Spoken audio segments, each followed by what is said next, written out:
Good afternoon. I will call to order the November 1st meeting of the Minneapolis City Planning Commission. My name is Matt Brown. I serve as president of the commission. I'm joined today by Commissioners Magrino, Slack, Sweezy, Lupke-Pier, Vreeland, and Rockwell. At this time, I'll ask you to silence any mobile devices, and Commissioner Kronzer is just walking in as well. And we can get started with our meeting. Our first item of business is to approve the actions from the October 17th meeting. Commissioners may have a motion to approve those actions. We have a motion and a second. All in favor? And that motion carries. Next, we will sort the agenda. You can find hard copies of the agenda in the hallway. We'll determine which items will be considered on the consent agenda and which items will be discussed. So starting at the top of the agenda, item number 1 is North Market at 4414 Humboldt Avenue North. Several applications for a commercial building addition there. Is anyone wishing to speak in opposition to or modify the staff recommendation on item 1? Seeing no one, we'll put item 1 on consent. Item 2 is at 12 through 18 West 15th Street. Several applications for a new multifamily residential building there. Is anyone wishing to speak in opposition to or modify the staff recommendation on item 2? Seeing no one, we will put that on consent.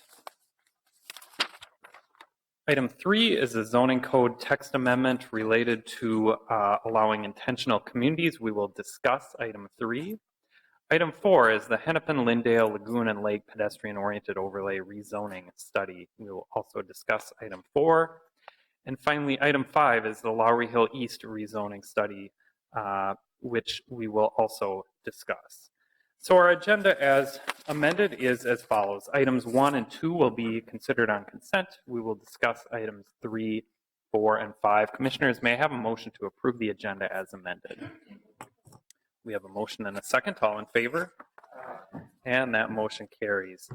Next, we will consider the Committee of the Whole consent agenda. And Commissioner Slack, do you have a brief update? We considered a number of items at the October 20th meeting. Thank you, President Brown. We had 6 items that we heard at the October 20th meeting. The first was a land sale for 3016 Knox Avenue North. The second was a land sale for 1008 Morgan Avenue North. The third was a series of land sales for the vacant house housing recycling program. And you can see the list of those addresses in the staff report. The fourth was a land sales for vacant housing recycling program again, a series of addresses listed in the staff report.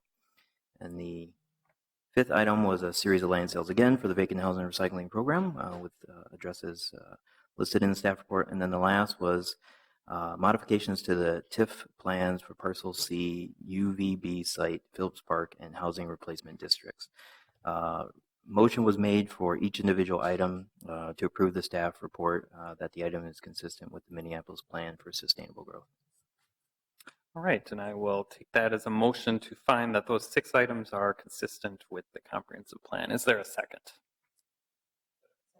We have a motion and a second. All in favor?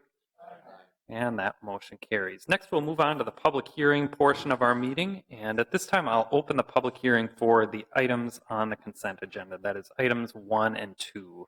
Is anyone wishing to speak on items 1 or 2?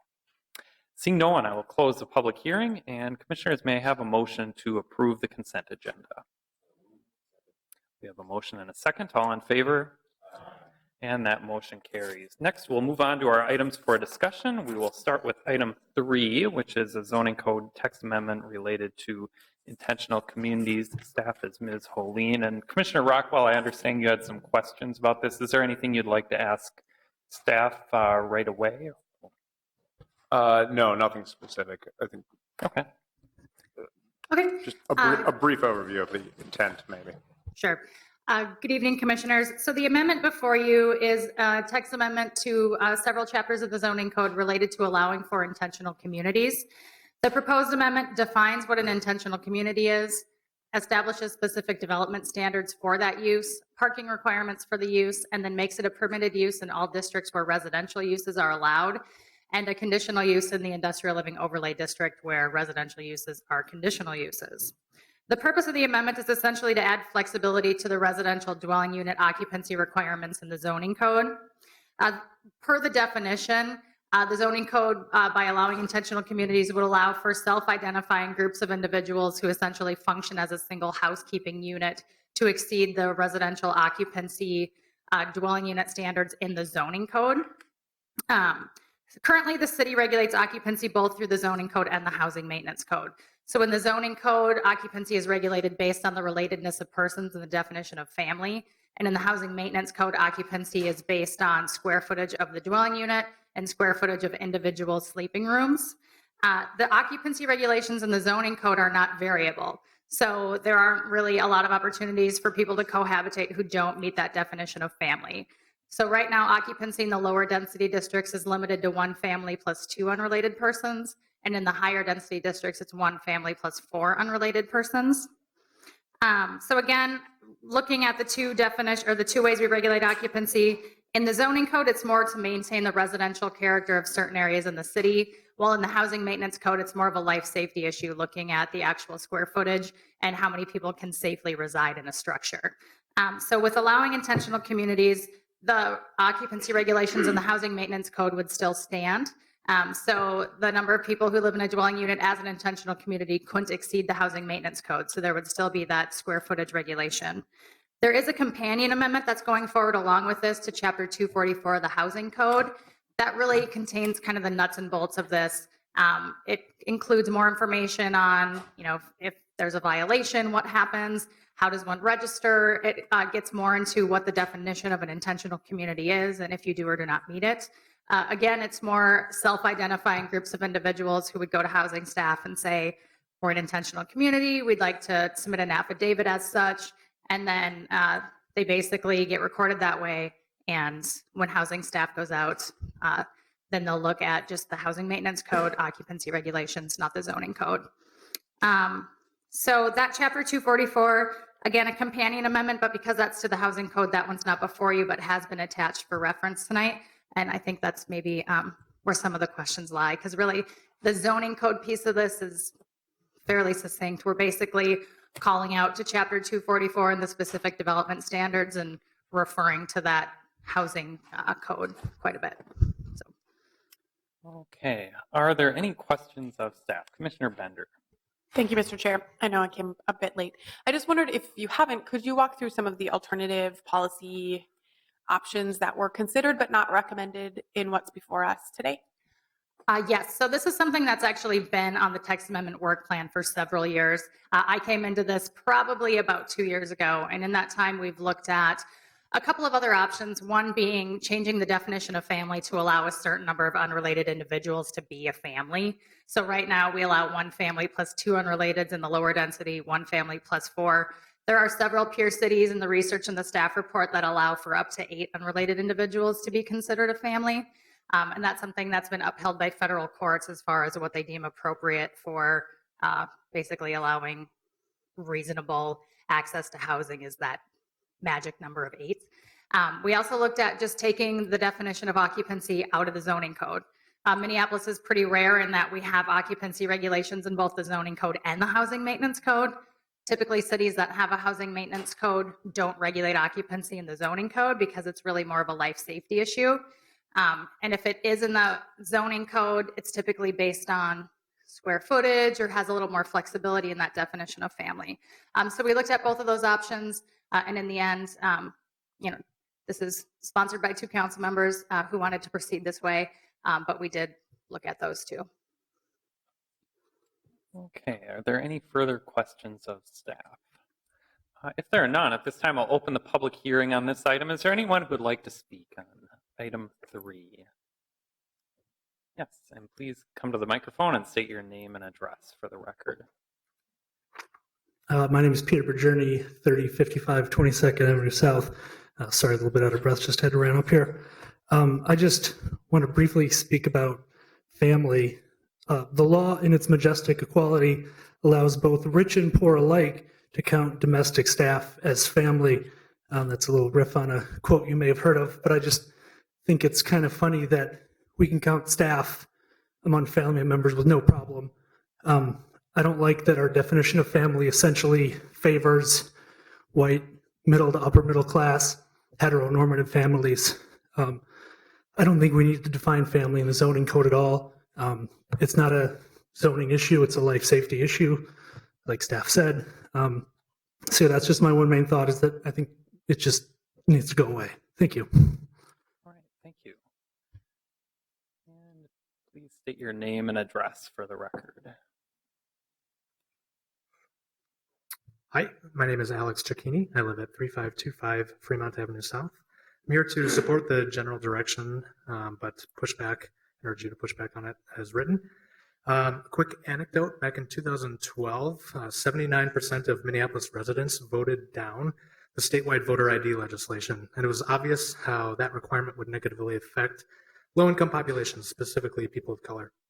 Like voter ID, immigrants, college students, recent high school graduates looking for cheap shared housing, and individuals migrating from other parts of the country. They're just a few examples of people that probably wouldn't fit the limited definition of intentional communities, and they'd have trouble filling out the paperwork or getting it all straightened out.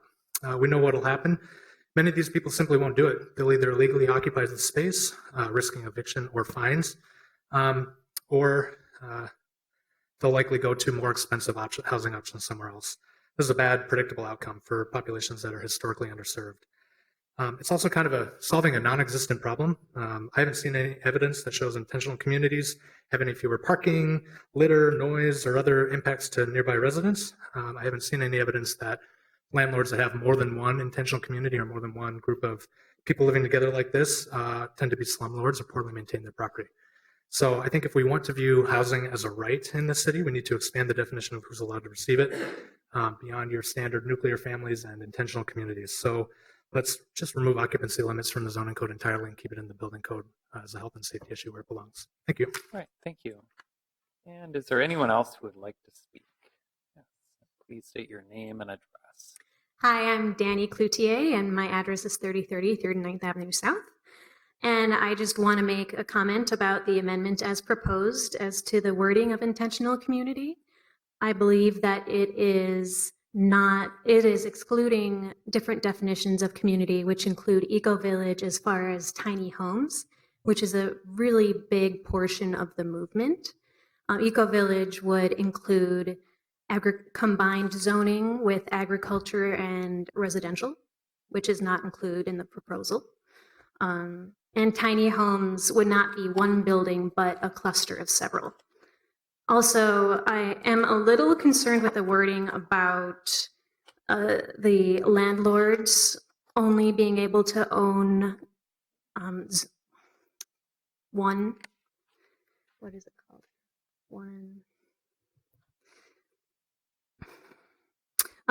Only able to use tier 1 housing. As my partner and I have recently bought a duplex that had to have some work on it done in order for it to be compliant, I'm concerned that a hypothetical situation of a landlord having a tier 2 or tier 3 property and also demonstrating concrete progress towards making it a tier 1 would not be able to have another property with an intentional community on it. Thank you. All right, thank you. And next speaker, please state your name and address. Hi, my name is Anton Schiefer. I live at 1727 3rd Street Northeast, and I'm here to support the proposed ordinance to allow intentional communities in Minneapolis. I think it's one step towards legalizing housing options that are currently maybe being practiced but are maybe technically illegal under current zoning law. But I don't think the proposal goes far enough. I've actually lived in several houses that would probably be illegal in the past and hopefully will not be in the future. But I had no idea that 5 people living in a house would be in like a 5-bedroom house would be illegal. I certainly didn't check a zoning map before I signed a lease. So I lived in those houses to save on rent and with no intention of forming an intentional community. So while I do support this change, I don't feel it's right that the city be involved in decisions relating to family. A more progressive and comprehensive step would be to reduce or eliminate the occupancy limits from the zoning code, as we already have a housing code which regulates housing occupancy. This would not only allow intentional communities to form, but would also legalize unrelated residents who live together in houses across our city. Thank you. All right. Is there anyone else who would like to speak on item 3? Yes, please state your name and address for the record. Hi, my name is Charlotte Calanti, and I live at 1721 University Avenue. And I live in a student housing cooperative, and we're interested in starting another co-op. Right now, we can't do that because of the housing codes. And so I think it's important to approve this measure to create more affordable housing for students at a time when student debt is so high. And it also increases neighborhood stability in areas that typically don't have that. When you have students who can own a house collectively instead of just renting from landlords, I think that really improves the quality of the neighborhood. And I also don't think this measure goes far enough. However, I think it's a really important step in the right direction that needs to be passed, because I think it would take a long time to like totally rework the housing maintenance codes and stuff like that. So I think it's a really important step that you could take right now to change things. Thank you. All right. Thank you. And next speaker, please state your name and address for the record. Hi, my name is Katie Jones-Schmidt, and I live at 2219 Bryant Avenue South. My perspective is a little bit more from the landlord side. We had looked into purchasing a house next door, which had 8 bedrooms in it, and otherwise wouldn't, and it was basically zoned to 2B. And we, as landlords, we couldn't have made the cash flow work because of the number of people who could live there, and so we couldn't purchase the property. Under this proposal, we would be able to purchase the property and go forward with that, and so I am therefore in favor and would encourage you to support it. The one thing that I find, the language that I am not as in favor of is the requirement for a notary for some of the paperwork, and I think that might be a little onerous for both the landlord and the potential tenants. All right. Thank you. Is there anyone else who would like to speak on item 3? Seeing no one at this time, I'll close the public. Oh, yep. Please come to the microphone and state your name and address.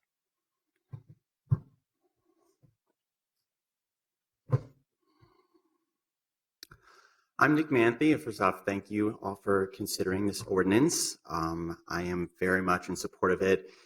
I'm thinking about Seattle's occupancy limit of 8 and Portland's of 6. I view this proposal as a great first step before City Council is comfortable raising the overall occupancy limit. And why this ordinance is most important to me has to do with what I think community is. I think community is about connection and networking. And where I see this ordinance making the difference is that I know there are a lot of houses in Minneapolis right now where there are a lot of people contributing to the creative spirit of the city, artists, musicians, writers, poets, and for those people to be able to come together and host events, say like a group of writers and musicians wants to say, hey, let's all come together tonight and make music together or write together or have an event at our house. They can't really do that publicly right now. And that's really unfortunate because it's already happening, but it's not the type of thing where houses that are trying to build community can put their events up on the internet and feel safe about that. And so I think that's a really awesome thing that this ordinance is going to do, is it's going to allow a lot of houses of artists and creative types to be able to publicly share what they're doing and bring people together. So I think it's really going to help our arts and creative community. The other thing is I'm personally concerned that the ordinance doesn't go far enough. I think the limit of each landlord only being able to have one property is too limiting. I don't think there's a huge concern about the Steve Frienses of the city owning multiple thousands of properties, misusing this ordinance. I think one is quite small. I'm even thinking that there's potential to have charity houses, for example, have an intentional community, and then rather having the excess money that would normally go to the profit of the landlord, divert that towards, for example, supporting local causes, supporting charities. So that's the type of by only allowing each landlord to have one property, we're limiting really beneficial uses of the ordinance, like, for example, having multiple charity houses. So my recommendation would be that we increase the limit from 1 to 2 or 3, because I think overall the risk of landlords owning thousands of properties misusing this is pretty low. So just want to say thank you very much for considering this proposal. We're super excited about it. Right. Thank you. Yes. Please state your name and address. Tom Pearson, 2205 Bloomington Avenue South. I'm speaking in favor of the proposed amendment. I've lived in Minneapolis for 18 years, and throughout that time, I've lived in a variety of different houses. 4 of them I would think would be eligible for this status, and not having the status resulted in a feeling of instability in the house, difficulty of managing information and maintenance, and so on. And I could talk about my lived experience and why I think this would be important for several communities that already exist and practice intentional community living in the city. However, I would like to speak to you instead about some of the context of this from a policy perspective.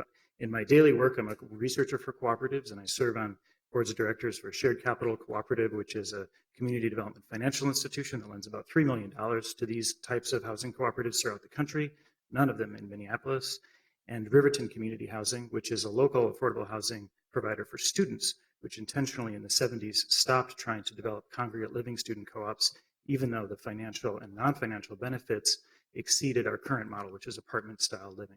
And I don't think Riverton will seek to start developing congregate student co-op housing now if this is passed, but I think it will allow for more housing to be developed organically in its own form. I think there are some reasons why this shouldn't go further at this time. And instead, we should take this approach and continue to improve it over time. And that a lot of the details that are difficult and challenging with this policy should really be tackled by the Community Development and Regulatory Services Committee, where this is going next because of the nature of how the policy is managed. I think this is not a proposal to simply increase density or occupancy at the sake of livability or affordability. And so I think that's part of why it would be beneficial to do this. Another is because housing cooperatives, that specific form of housing, is more beneficial than other types of managed housing that includes more residents. And this came up in your committee of the whole discussion. Why do this as opposed to simply increasing occupancy? This has been recognized by Nobel laureates such as Elinor Ostrom, Joseph Stiglitz. They talk about why making decisions in a community setting is different than simply lifting the market cap, for instance, on the number of units. This is not just an issue of cramming more people in or allowing landlords another way to exploit the current housing stock. It would provide creative solutions for residents to come up with solutions on their own. I hope you approve this today and pass it on to the Community Development Regulatory Services Committee. Thanks. All right. Thank you. Is there anyone else who would like to speak on this item? Seeing no one, I will close the public hearing. And commissioners, are there any further questions, or would someone like to start us off with a motion? I would make a motion to approve the text amendments as proposed in Title 20 and the chapters and the text and the chapters indicated. Second. We have a motion by Commissioner Vreeland, second by Slack. Is there any discussion? Commissioner Rockwell. Quick discussion on this, and then I have a subsequent resolution to propose. But I would offer an amendment to, in section 52160, strike the word maintenance, so that sentence reads, group of 2 or more persons living together as a single household, sharing in the management of resources and household expenses. I think about this practically, if this is in a rental unit, I'm not sure what maintenance means or adds to that. And I have just a series of opinions here and elsewhere of just kind of cleaning this up to make it more practical. So I would move an amendment that strikes All the right. maintenance. Commissioner Rockwell has moved an amendment striking the word maintenance from the definition of intentional community. Is there a second? We have a motion and a second. We can make that amendment by voice vote. All in favor signify by saying aye. Aye. Any opposed? And that motion carries, so we'll amend that definition. Going back to our original motion to approve the text amendment, is there any further discussion? Commissioner Rockwell and then Commissioner Vreeland. All right, Commissioner Vreeland. Really quick, there was some testimony about domestic servants being included. I believe that's the California definition of family, and I don't know, would staff read the definition of family that's in our current code, if you don't mind? All right, so the current definition of family is on page 2 of the staff report. It reads, an individual or two or more persons related by blood, marriage, domestic partnership as defined in Chapter 142 of the Minneapolis Code of Ordinances, or adoption, including foster children and domestic staff employed on a full-time basis, living together as a permanent household. Do you want me to finish it? Okay. The definition of family is established for purposes of preserving the character of residential neighborhoods by controlling population density, noise, disturbance, and traffic congestion, and shall not be applied so as to prevent the city from making reasonable accommodation where the city determines it necessary to afford handicapped persons living together in a permanent household equal access per the Federal Fair Housing Act. So I would draw a distinction between domestic staff and domestic servant, but certainly healthcare folks living with folks would be included. Thank you. All right, Commissioner Rockwell. I'm not sure procedurally where the right place for this is. I wanted to offer up so maybe this is a question for Mr. Wittenberg. I wanted to offer a resolution which would recommend amendments to Title 12, Chapter 244, which is not within our jurisdiction, but by passing what is within our jurisdiction, we are sort of incorporating that section and endorsing that section. Is now the right time to put that forward? It's not an amendment. Commissioners, in terms of timing, you could handle that either prior to or after voting on the zoning code changes. I'll cede to Commissioner Brown to decide when to do this. I think it would be fair after we vote on the zoning amendment, if there are any other suggestions we want to pass along to the city council, we can certainly do that. Perfect. Commissioner Bender and then Commissioner Magrino. Thank you, Mr. Chair. Maybe first a comment, which is, well, thanks for everyone for coming. And I know this has been many years, I think maybe 8 years of discussion before this has come forward to this point, with lots of engagement with stakeholders across the city. I just wanted to note that I would be open to some of the other policy approaches that staff described, in particular redefining the definition of family to allow more flexibility.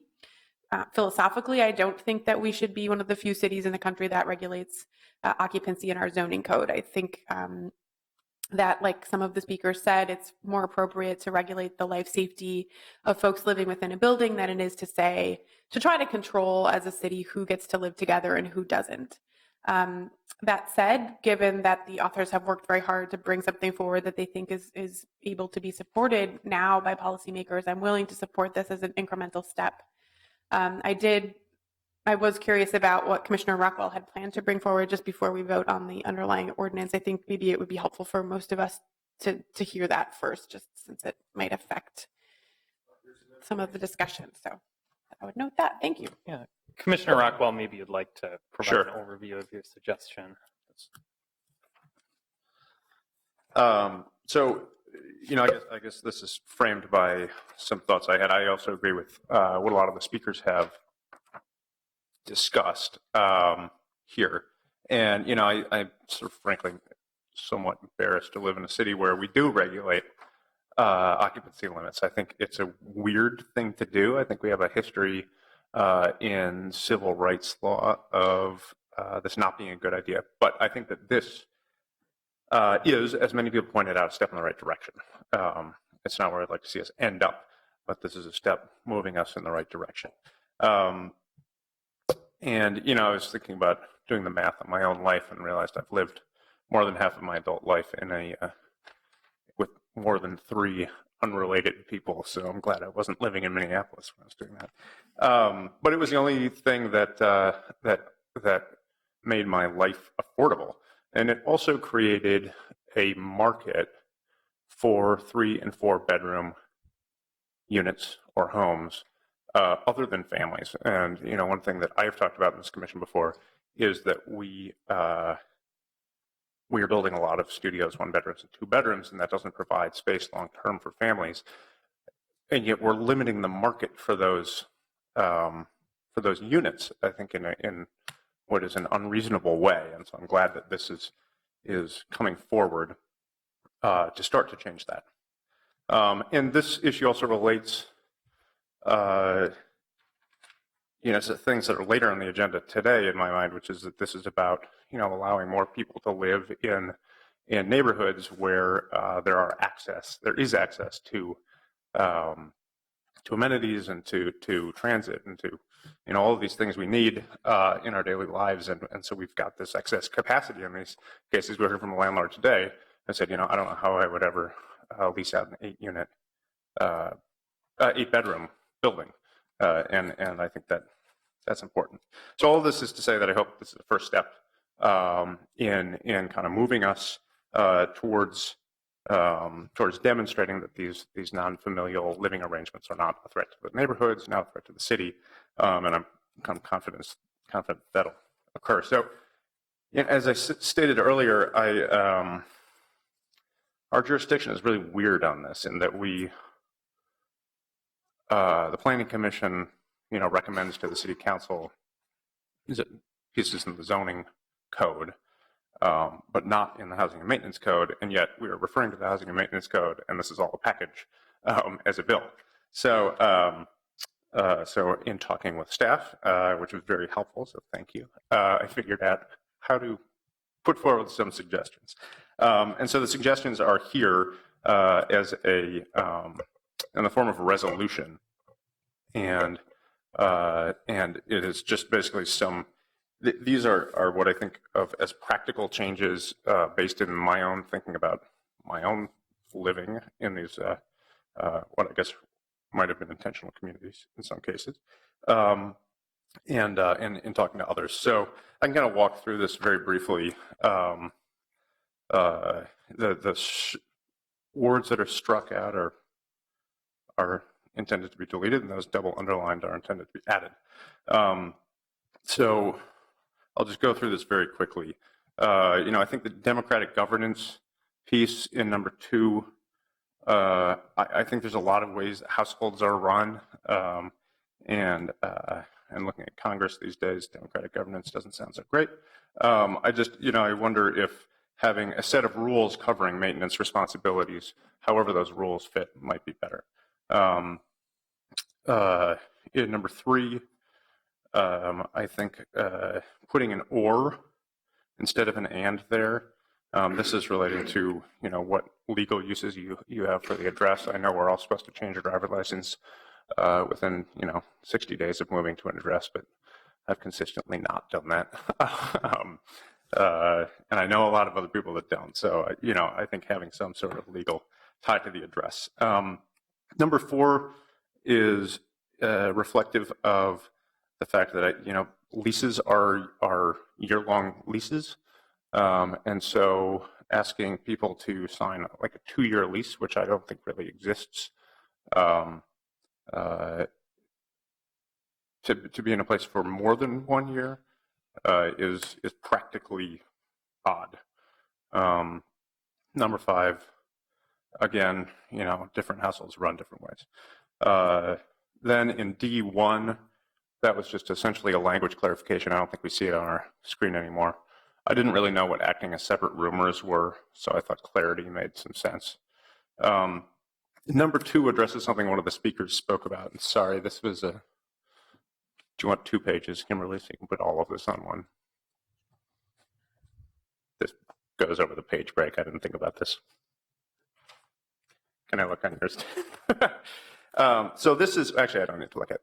So this is actually addressing something one of the speakers talked about, which is, whether a landlord can have more than one dwelling unit in which they have an ownership interest as an intentional community. And that to me seems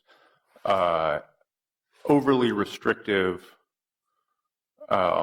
in terms of thinking of what the market is. I understand why there is a restriction on the number of units in the context of this ordinance that a single landlord can have as intentional communities. But I think that, I think if somebody's got thousands of units and they can only have one of those thousands, that didn't make sense to me. So I suggested a percent. And then finally, I at the bottom of page 2, axed the notarized because we don't require notarization for our leases in these buildings. And I think it's odd to require several additional steps. We're already requiring one additional step to filing this paperwork, but I thought it was odd to require several. So anyway, nothing dramatic. And again, this would be a non-binding suggestion to the City Council. So I'm curious what my fellow commissioners' thoughts are. Okay, Commissioner Lukey-Peer. Well, for starters, I really wish I had Chapter 244 in front of me so I could be seeing what actually it says and doesn't say. But anyway, in reading through this really briefly here, I did have some questions for your number C2, where you're striking democratic governance. It seems It seems as though that speaks directly to D6, if I'm not mistaken, in terms of who's providing the communication, who's in charge of it, who's in charge of dissolving it. That, in my mind, that kind of keeps it from being frittered away or not. And I don't know whether that was the intention of the definition of democratic governance, but it seems to me as if you're an intentional community, you should decide if there's, 8 of us, who gets to decide someone gets kicked off the island or not, or how does that all, there should be something in place with people, since in a family you have no choice but to get along, but when it's a bunch of people living together, there should be some sort of thing discussed in terms of how things get divvied up. So I guess I would be inclined to keep that, just because at the end of the day, if everyone scatters to the four winds, it'd be good to know who's still there and who has the ability to add new people in and take people's names off and what have you. So I guess I would keep that, because that's how I would interpret that, unless it was somehow I'm misinterpreting it. I do question number 5. I do wonder, and of course I'm going worst case scenario based on what I've seen in my neck of the woods, but it seems to me that in the intention behind this is awesome. I have concerns about the potential to misuse it, which is why I like that there's some restrictions on it. It's not just loose and, anyone should be able to live in it. Because there's a lot of overcrowding in certain areas of the city that it actually takes advantage of people, and I think it's horrible. And so I wonder here, not necessarily that everyone needs to pay for everything together, but I do wonder if all of a sudden we're saying, well, as long as you both all chip in for a pizza, it technically would meet that if we changed the or. So I'm kind of wondering if there's a middle ground there, to where you don't have to prove that you're divvying up everything, but that there's more than just we're a bunch of people living together, to exceed the maximum capacity that we can currently have. Therefore, because we all order Domino's every Friday, we are an intentional community. So I don't know what the answer is to number 5. That would be my comment there. The D1, I do. I wish there was a definition of separate roomers. I think back to when I was a student and Dinkytown had rooming houses, and you could rent a room, whether or not that was official or allowed or not at the time, I have no idea. But it seems to me the sharing of common areas, that could be a laundry room in the basement, it could be a kitchen that everyone separately cooks at. It seems a little too vague to prevent that sort of situation from happening, where it's a bunch of strangers that happen to live together versus people who are actually in an intentional community. And I didn't mean to define it by its very title, but anyway, so that's just a concern I have there. I do see what you say about having landlords only be allowed to have one dwelling unit. I think that is awfully restrictive. I do wonder if there's a way to limit it, maybe in a geographic separation factor, though, because people who have really large rental portfolios, I could see certain areas of the city having this getting really concentrated, and if all of the landlords in the area are concentrating it there, it might be overwhelming, whereas if maybe it said that as a landlord you're allowed up to 10% of your portfolio, but only X many within a half mile of each other, or whatever, something to that degree. And I don't know off the top, since I just seen this now, what that number would be, but it might be a smart thing to do just so we're not inundating certain communities, which the language is intended to be good, but would easily quickly give this a bad name. And so far, and that's all I have for feedback on this one. So, thank you. All right, Commissioner Magrino and Commissioner Bender. Because I just kind of had general comments. I would be fine with Commissioner Rockwell's resolution here and his changes as well. I think they deal with some of the concerns I had about the overall ordinance. I mean, I think like obviously this is fine. I don't think that anyone is opposed to letting 15 people live in a commune somewhere. I mean, that's okay, but it's sort of, that's kind of uncomfortable though, because we're sort of making a value judgment about different groups of people. And, you know, this is a lot of the language in here, which I think Commissioner Rockwell strikes, which is good, is designed to conjure up a certain kind of community. And it's just very odd that as a city in law, we would make that kind of judgment about different groups of people. But it was also written in a very loose way that if people wanted to take advantage of some of the holes in the ordinance, they could just do that, which I don't know, that just, it seems very complicated from an enforcement standpoint. And there's just something uncomfortable about having people, you know, a lot of times this is going to be like 19-year-old college students. This is maybe their first experience with the government other than going to the DMV, and to have to like notarize their chore wheel downtown is just such an odd, like Kafka-esque thing for people to have to do. And it just, I don't know, it just makes me feel a little bit uncomfortable. Like obviously this is fine. We're all viewing it as a step towards maybe eliminating the requirements on maximum occupancy, and it's okay. I just sort of worry about some of the enforcement pieces here, and maybe we're creating an odd thing that the city's doing, and it's all just very complicated. And a lot of the times in legislation, that's trying to make it complicated is not probably what we want to do, I would say. Commissioner Bender. Thank you, Mr. Chair. I'm glad that Commissioner Rockwell brought this language forward now, because I do think it is important for this body to consider what we're doing by supporting the proposal as it is. I will say I'm very uncomfortable with a lot of this. I always have been. At CPC Cal, I voiced my concerns about this approach, because I think it makes a lot of assumptions about who chooses to live together. And it makes assumptions that people who are living together because they can't afford an alternative, or because they may be a certain age, or maybe don't have a democratic governance structure or maintenance responsibilities, that those people, there's something bad about them, that we don't want them living in our communities, that they're louder, that they break rules. And we have rules in place. We have rules in place for problem properties. We have rules in place for trash in people's yards. We have rules in place for noise. I would submit that perhaps a family of 8 related people with 6 children might be louder than a group of 8 adults living together. Just as one example of why I think that the assumptions that underlie this approach are troubling and problematic. And I know we're all saying that we are supportive of this as one step forward, but I will just continue to register my concerns with this approach and its underlying assumptions. I think a more clean and simple approach would have been to take one that other cities have used, which is expanding the definition of family to include 8 unrelated adults. Then we wouldn't have to sort of go through which of these many factors considered in determining whether a group operates as an intentional community, as a city. If this does go forward from the Planning Commission, again, this is not something that would come through. This is the housing code. I guess I would advocate for simplifying this significantly so that it doesn't sort of add on to what I consider the troubling and potentially exclusionary nature of this approach to amending our occupancy requirements. So I'm appreciative of the amendments. I'm supportive of them. I actually think I would go farther. I may suggest actually that all of number 2 doesn't really seem relevant to me, that I don't know why the city of Minneapolis government needs to regulate how people manage their chores inside their own homes. Thanks, Mr. Chair. All right, Commissioner Sweezy. Mr. President, my concern about the resolution is that to support it means supporting everything in the amendment as proposed. And There are just a couple of things, in addition to what Commissioner Lukey-Pierce said in section C parentheses 3, the changing of and to or.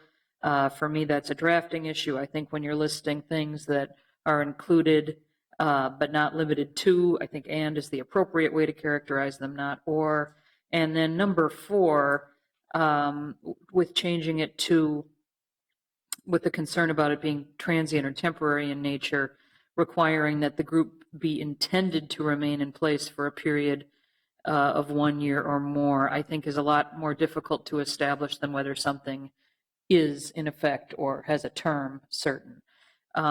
So I think that there's a lot in here, and to support it means having to support all of it. And that's the part that I'm struggling with. And Ms. Helene, do you have anything to add at the moment? I was mostly just moving the sheet. Oh, okay. No, that's fine. I just wanted. I can certainly say something. Just wanted to make sure we didn't overlook you. So I'm going to suggest. So obviously today we are simply charged with making a recommendation to the City Council on the zoning code portion of this change. And we have a motion to do so.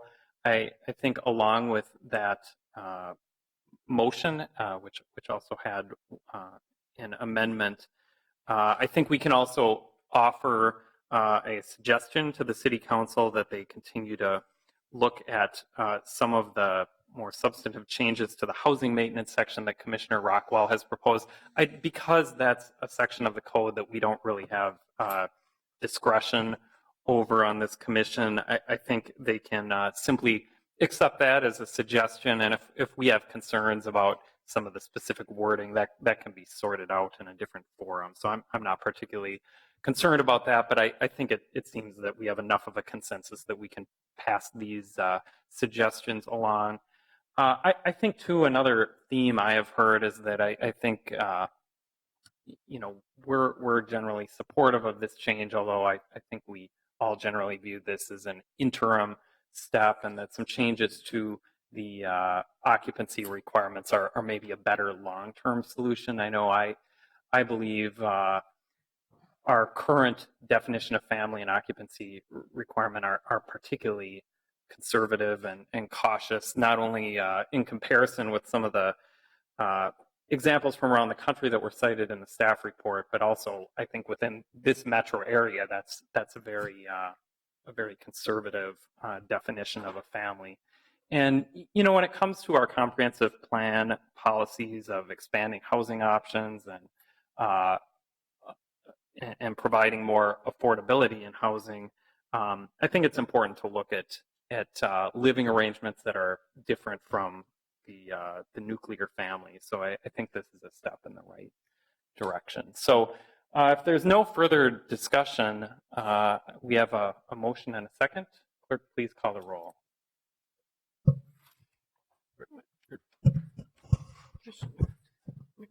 Oh, so Commissioner McGreen. Sorry, so I guess to be clear, so are we voting on Commissioner Rockwell's? We're voting on the original motion, which is to approve the text amendment with a suggestion that the City Council and staff consider Commissioner Rockwell's suggestions as they move forward with this.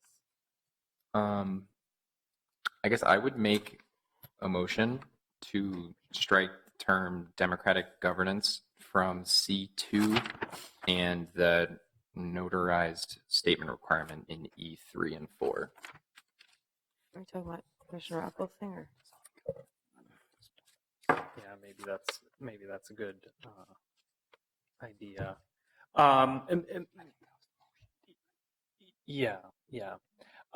So maybe we should go back and vote on the original motion and separate this out. So we'll vote on the motion to make the changes to the zoning code, and then after we vote on that, we can have a brief discussion about what we want to recommend for changes to the housing maintenance code. That seems fair to everyone. All right. So going back to that original motion to approve the zoning code text amendment, we have a motion and a second. Clerk, please call the roll. Freeland. Aye. Sweezy. Aye. Slack. Aye. Rockwell. Aye. Magrino. Aye. Lipke-Pierre. Aye. Cronzer. Aye. Thunder. Aye. 8-0. All right, and that motion carries. Let's just have a brief discussion then on Commissioner Rockwell's suggested changes to the housing maintenance code. So it appears that at least a couple of you would like to offer some additional suggestions on that language. Maybe we could start with Commissioner Magrino, since that is more fresh in our Yeah, I mind. mean, it sounds like we just approved the text. Of the zoning code, not sorry. the housing maintenance code. Oh yeah, that is in 244, isn't it? Sorry Right. about that. Yeah, I guess I would go with most of what Commissioner Rockwell is saying. I sort of had those two specific suggestions. I think that's a little bit easier to parse out, but in general, I'll let Commissioner Rockwell speak to that. All right. Commissioner Rockwell, do you have any modifications based on the discussion you've heard? No, I mean, I think I would just clarify that, this is a sort of a resolution that has no, the intent of the resolution as drafted is to say, let's take a closer look at this and try to parse this a little more with the kind of things we heard today from everyone who testified in our discussion up here. I think, I don't know that it's worth us getting too mired in the details in that we have no say. But if there are specific things people want to highlight, go for it. I'm not particularly married to any specific here. I think it was intended as an idea. All right. Chair Brown, Yes. I was just going to provide some clarification to those of you who were not committee of the whole. We had a conversation about administration and enforcement of the ordinance. So because the zoning code piece of this is so limited, all the administration and all the enforcement will be conducted by housing staff. So we won't have zoning inspectors going out to a property and asking for a chore list or asking for, the results of how they democratically came to a solution on a problem that the household was having. Zoning enforcement staff will go out or housing staff, will go out and inspect properties regularly as they would with the regular rental license inspection.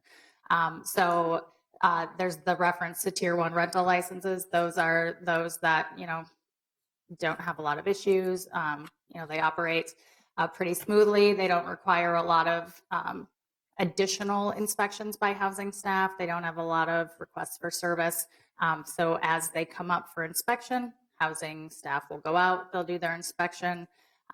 Again, they likely won't necessarily be looking for a lot of the specific things that you're seeing here in Chapter 244, but really just doing a regular life safety inspection as they would with any other structure. All right. Commissioner Lukey-Peer and Commissioner Vreeland, you have a comment? I just wanted to say that I agree that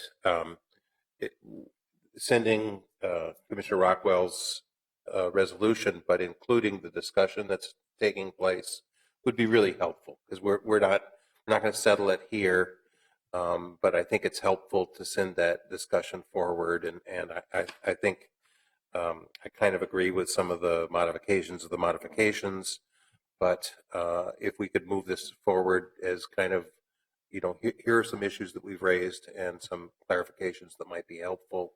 Here's the benefit of our discussion as what moves forward. That would be helpful. And I was just going to say that I think that the assumption being made is that we're all like, this is a baby step toward getting rid of maximum occupancy. And I guess I'd like to learn a bit more about, why it's in duplicate places instead of just all housed within regulation, the Reg Services Department, before I kind of am on board with that. I'm speaking as someone who lives in a really dense area of the city, and has lived on a block that's 80% rental, and I've seen what slumlords will do, cramming people in and taking advantage of upping rent, and therefore there's a necessity to cram people in. And I know that that's going to be overseen by regulatory services, and that there's other things, but I guess I'd like to see what safeguards are in place before I check these, because I'm not on that boat yet. I actually see it as I think everyone has sunshine and rainbows and good intentions behind all the awesome people that can live together, and it's totally great. And I also see the people that would take advantage of it and make it difficult. And the little things that we are, getting concerned about if the city cares who does the chore charts. Well, that's not the point. The point is that it is an intentional community. You're demonstrating that it's people coming together for a reason, and it's been well thought out, not just a convenient way for people to so much to cram a bunch of people together and claim that it's an intentional community. And I think that, the fact that we're looking at it through a, lens of, oh, but this is what, the good things that could come out of it are, instead of going, how would people take advantage of it, and how might that impact already negatively impacted areas of the city that have a lot to deal with already? And I don't feel as though it's responsible for us to just make this decision, without considering how that could be affected, because none of the speakers live in that area of the city. So I think it's a good move. I think intentional communities have a purpose and a place, and I think it's great if we can expand what that means, because it does seem to be a pretty narrow lens, but I also don't want to just open the floodgates to basically do away with any sort of accountability for how many people get crammed under one roof and under what guise, because it makes it difficult for the people living there, it makes it difficult for the people living near it, and ultimately it leads to neighborhood instability, which is against what we need to do for creating actual sustainable communities in this city. So I just wanted to let you know, the comment was made earlier that we're all leaning toward a zero, getting rid of any sort of maximum occupancy, and I just wanted to, if we're going to be transferring our comments to the city council as a whole, I think it's important to create a distinction that I don't think it is a universal. So thank you. All right, thank you. So I'm not sure we necessarily even need a motion to send along these comments and discussion. Mr. Wittenberg, do you have preference how we do that? Commissioners, I think if this is truly going to be framed as a resolution, then this probably should be subject to a vote. All right. In that case, may I have a motion, a more formal motion to provide these comments to the city council? Right. We have a motion and a second. Is there any further discussion? Hearing none, clerk, please call the roll. Bender? Aye. Cronzer? Aye. Lipke-Peer? Aye. Magrino? Aye. Rockwell? Aye. Slack? Aye. Sweezy? Aye. Freeland? Aye. 8-0. And that motion carries. And that concludes our discussion on item 3. Our next item for discussion is item 4, which is the Hennepin, Lindale, Lagoon, and Lake Pedestrian Oriented Overlay Rezoning Study. And staff is Mr. Schaefer.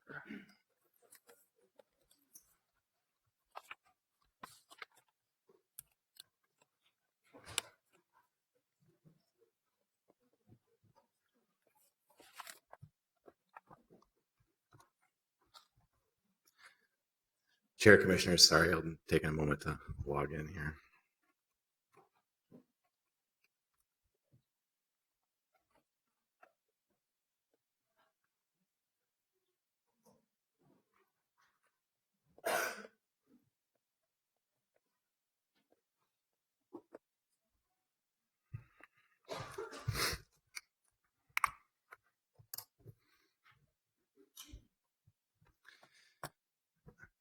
Chair Brown, Commissioners, before you is the Hennepin, Lindale, Lagoon, and Lake rezoning study. This is a text amendment, a zoning map change, and I'll walk you through the process of that to add a pedestrian-oriented overlay to a large portion of south of part of the city. This was a item that was brought forward by Councilmember Bender and Goodman back in January of 2016. It implements the policies of the Minneapolis Plan for Sustainable Growth, our city's comprehensive plan, the Midtown Minneapolis Plan, which was adopted in 2005, the Uptown Small Area Plan from 2008, and the Lynn Lake Small Area Plan.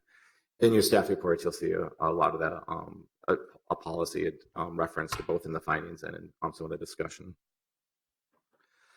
So again, the components of this rezoning study are actually threefold. One, it's a zoning code text amendment that creates a new pedestrian-oriented overlay district. That's called Hennepin, Lindale, Lake, Lagoon, or Lagoon and Lake area, and removes the existing Lake and Hennepin area.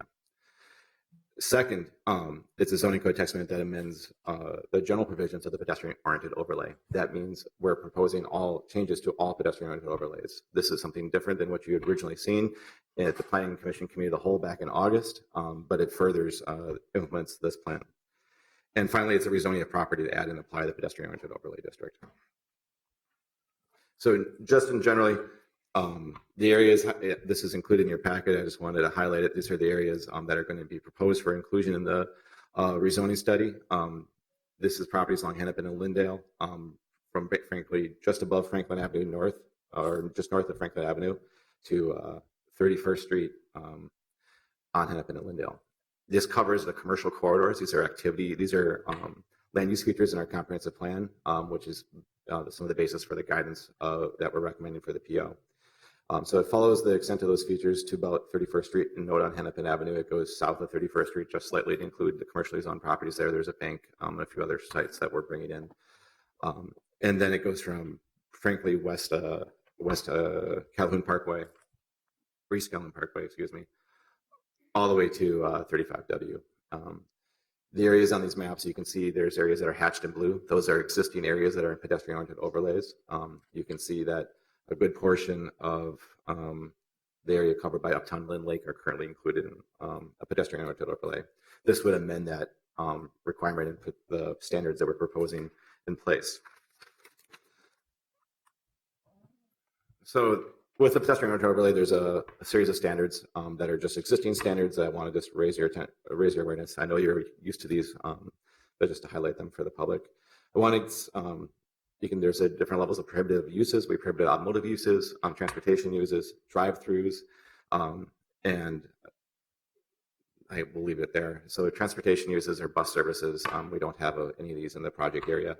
Automobile services are gas stations, auto repair, car rental, and then obviously drive-throughs. It allows fast food only in the buildings that have been that existed at the date of this ordinance. So new construction for fast food. Requires buildings to be located no closer than 8 feet from the property line. Requires buildings to have at least 40% of their ground floor be windows. Prohibiting pole signs, backlit awning signs, and backlit insertable projecting signs. Again, those are signs that are pretty much more oriented towards automotive uses and not towards pedestrian. Limits the length of a parking lot along the street to 60 feet and reduces the minimum parking and maximum off-street parking requirements to 75%. Oh, yeah. Mr. Schaefer, Commissioner Bender has a question for you. Thank you, Mr. Chair. I just wanted to clarify that these are standards, as it says on the slide, that apply to all districts in the city. And I wondered if there were any pedestrian-oriented overlay districts that don't include any of these elements or have lower standards, if you will, than these elements. Chair Brown, Commissioner Bender. No, every pedestrian overlay includes these standards. Some of the other areas called out modify these standards, which I'll get to shortly, what we're proposing to modify, but they all include these base standards.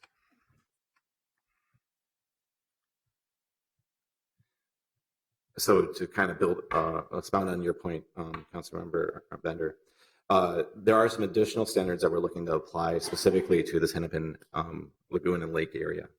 Some of these are being borrowed and inspired from other locations within the city, including the West Broadway, the Central and Lowry, and the Nicollet and Franklin pedestrian-oriented overlay district. So borrowing from across the city.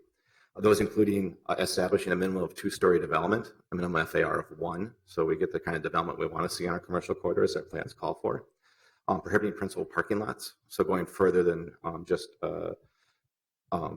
reducing the amount of accessory parking, but actually prohibiting principal parking lots. These are, again, standalone pay parking lots. These are not garages, but these are standalone pay parking lots. Removing the requirement for non-commercial uses to provide accessory parking. So as I mentioned previously in the previous slide, that our requirements, our basic standards in the pedestrian-oriented overlay are a reduction of 25% of the parking requirement. Here we're proposing there be no parking requirement for commercial buildings. We're also going to add, we're proposing a few other additional changes that are going further than we have in other areas, parts of the city. And this is including allowing minor repair of automobiles. This is oil changes, engine repair. This is not body work. So that's considered major auto repair. So someone who's doing auto body work is major. There's a difference. The Uptown Small Area Plan calls for the supporting of these kinds of uses. During our public process in July and in conversations with the Commission and Committee of Whole, we discussed that we want to make sure that these uses can be more meeting the design and not the regulation of their the type of use. So talking about requiring that the buildings provide not have doors that face the street, that all storage of vehicles or anything else are behind the buildings, that they're built up to the street. They still have to require to meet the FAR requirement of 2.0, or sorry, 1.0, and a story height of 2. So there's still requirements to build into that.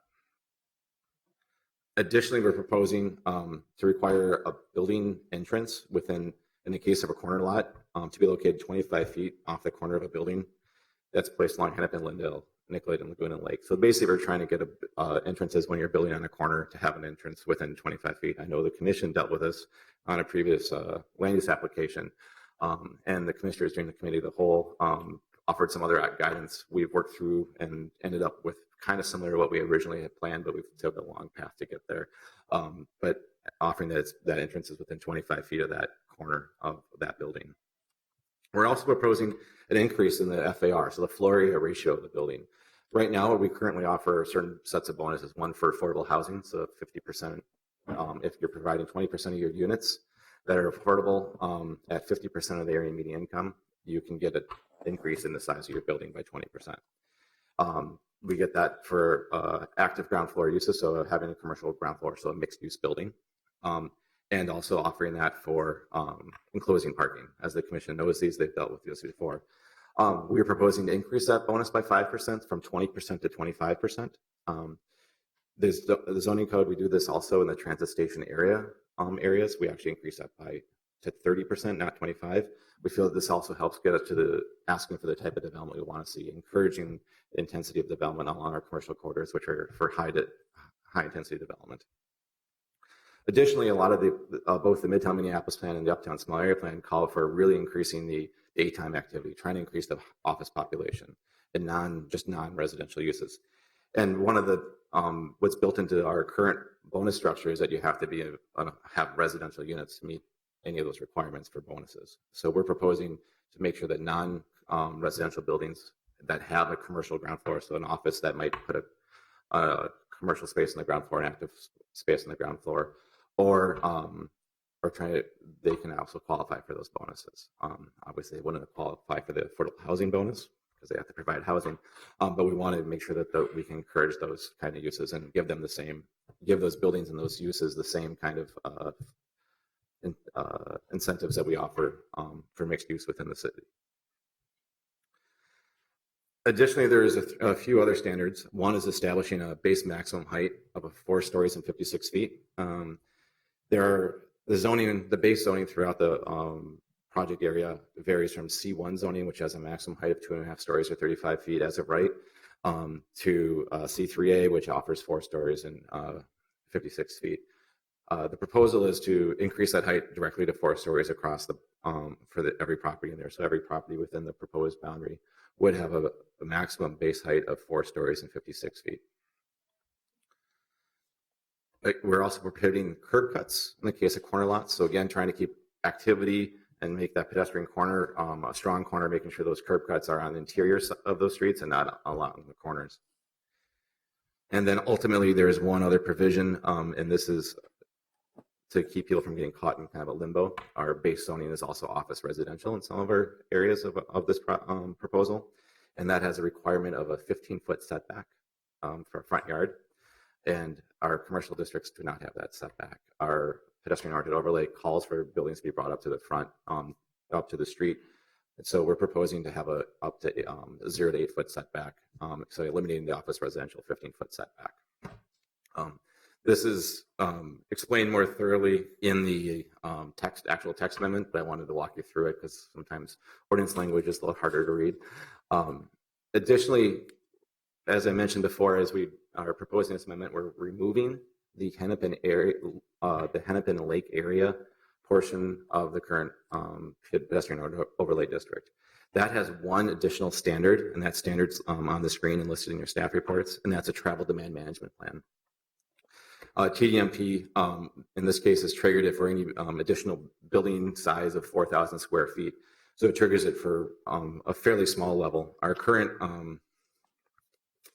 currently we have, Public Works has a discretionary requirement that anytime you have a substantial change of use, we are seeing that a lower level, a threshold of 4,000 square feet, we're not seeing that really cause a lot of change in impacting the that comes out of a travel demand management plan. We're not seeing a lot of mitigation or other things that come out of that. So we're proposing to use our existing requirements within the rest of the zoning code and our public works authority to request that for significant changes. Finally, there are 3 standards that we're proposing that would actually amend and apply to all the pedestrian overlay districts throughout the city. One of those is amending 551.120, which talks about the building facade and the requirement for windows. Currently, it takes windows and requires you have 40% of windows, but it measures those windows between 4 and 10 feet of adjacent grade. We feel that a window starting at 4 feet doesn't quite relate to the pedestrian environment that we're trying to encourage. So we're proposing that that window has to start at 2 feet to qualify for that. Second, we're amending the accessory parking requirements. As I mentioned in earlier slides, the current standards for pedestrian-oriented overlay is a 60-foot frontage of parking along the road. That's essentially a 2-way drive aisle and parking on either side of that drive aisle.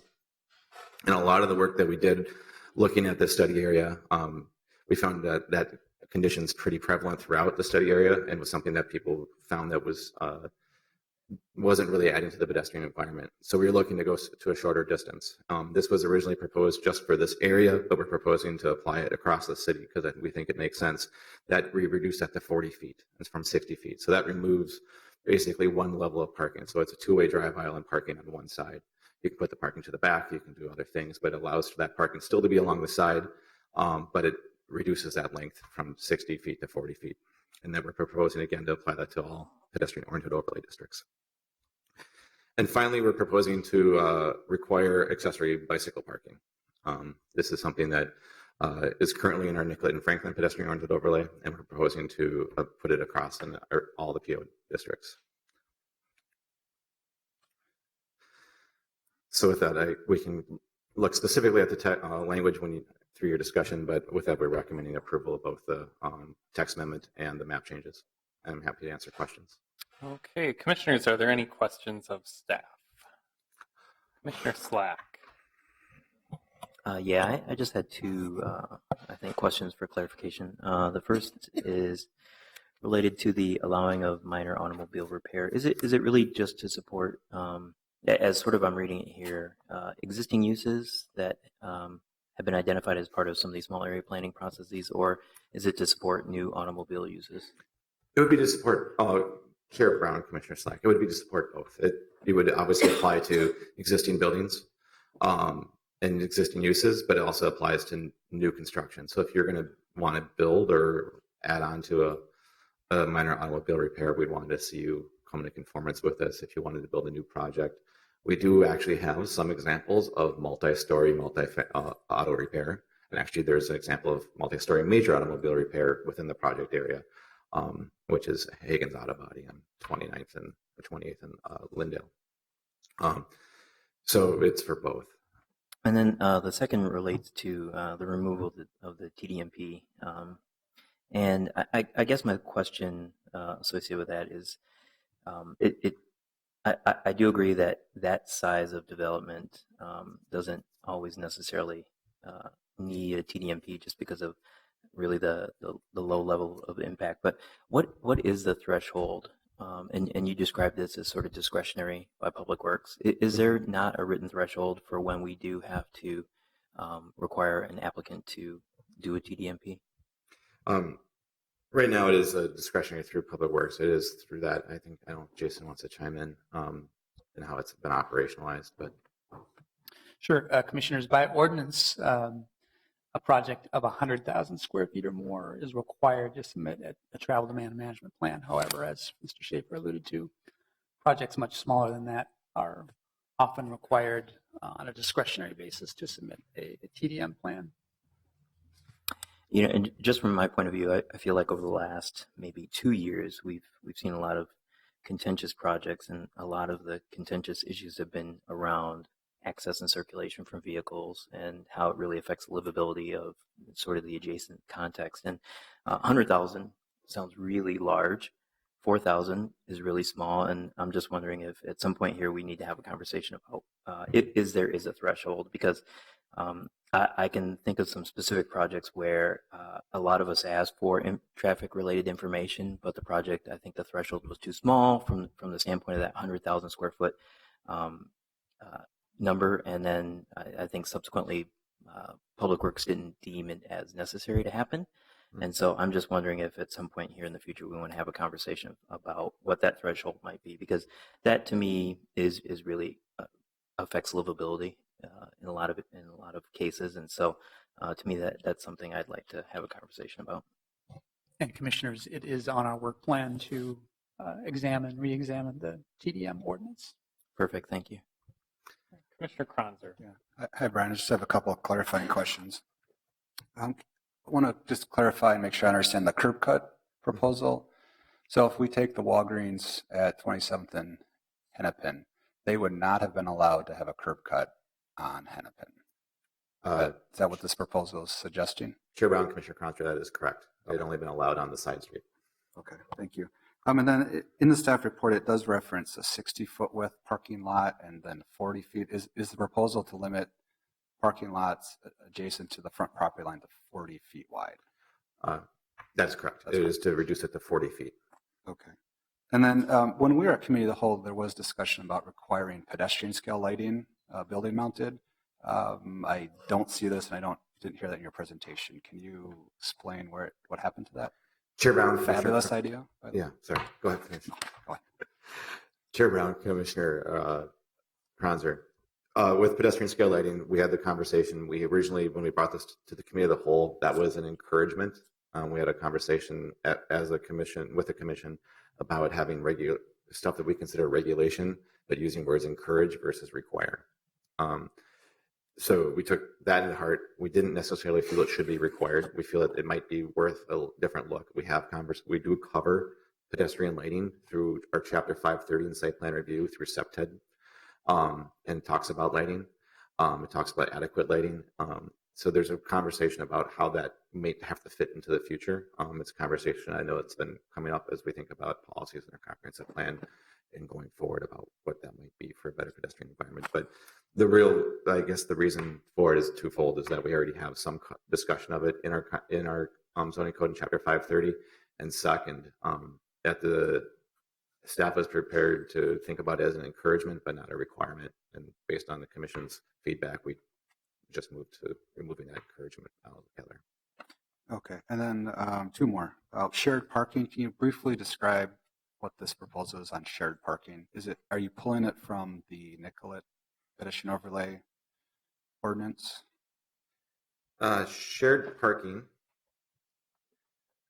shouldn't be changed. It doesn't propose any different changes to shared parking. Because I remember when Nicollet Franklin was being through, there was a prohibition on certain institutional uses of commercial parking going into those institutional parking lots. And I think this is making that uniform across the area.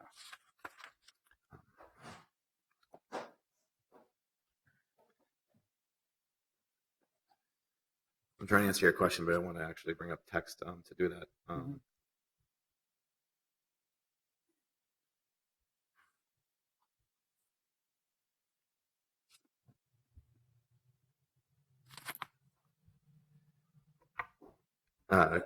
Commissioner Kronzer, would you like to describe where it's enumerated in the proposed ordinance? And maybe I'm missing it, and it's just.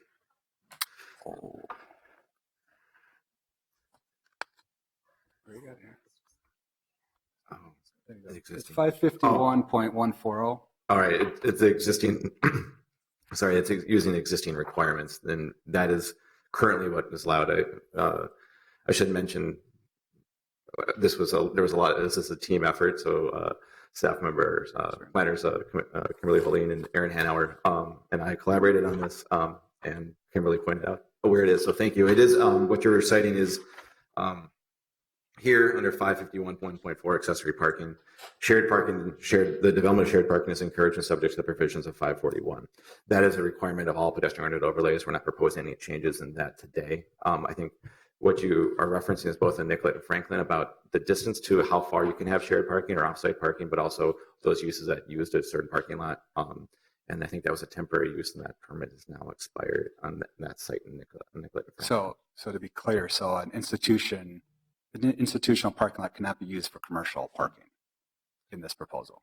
So like the synagogue up on 24th couldn't use their parking lot for Spy House. Chair Brown, Commissioner Kronzer, if they have the same zoning, they can use the same lot. If it's residentially zoned, a lot of institutional uses may be zoned residential. And if it's a commercial use, they can't cross that zoning boundary. They would need something called a transitional parking overlay to allow for that to occur. Okay. All right, last question. I mentioned this at Cal.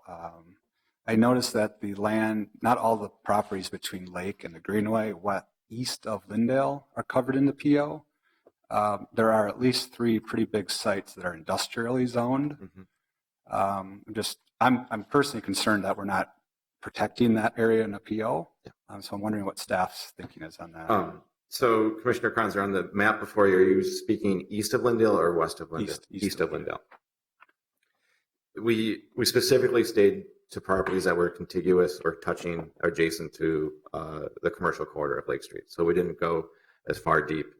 The areas between Lindale and Hennepin, we do include all those properties up to 29th Street or the Greenway. And that's because of the activity center boundaries and past policy. The properties east of basically Garfield, we're just sticking strictly to the boundary of Lake Street, with the exception of the properties that are in the activity center around Lake and Nicollet, which spans from 29th Street, so just north of the Greenway, south of 31st. So I understand your point. So is there any harm to extending the PO to the Greenway here? Harm might be the creation of more non-conforming uses. To be honest, staff hasn't analyzed the uses outside of the proposed boundary to understand what uses are actually what's there, what the impact might be.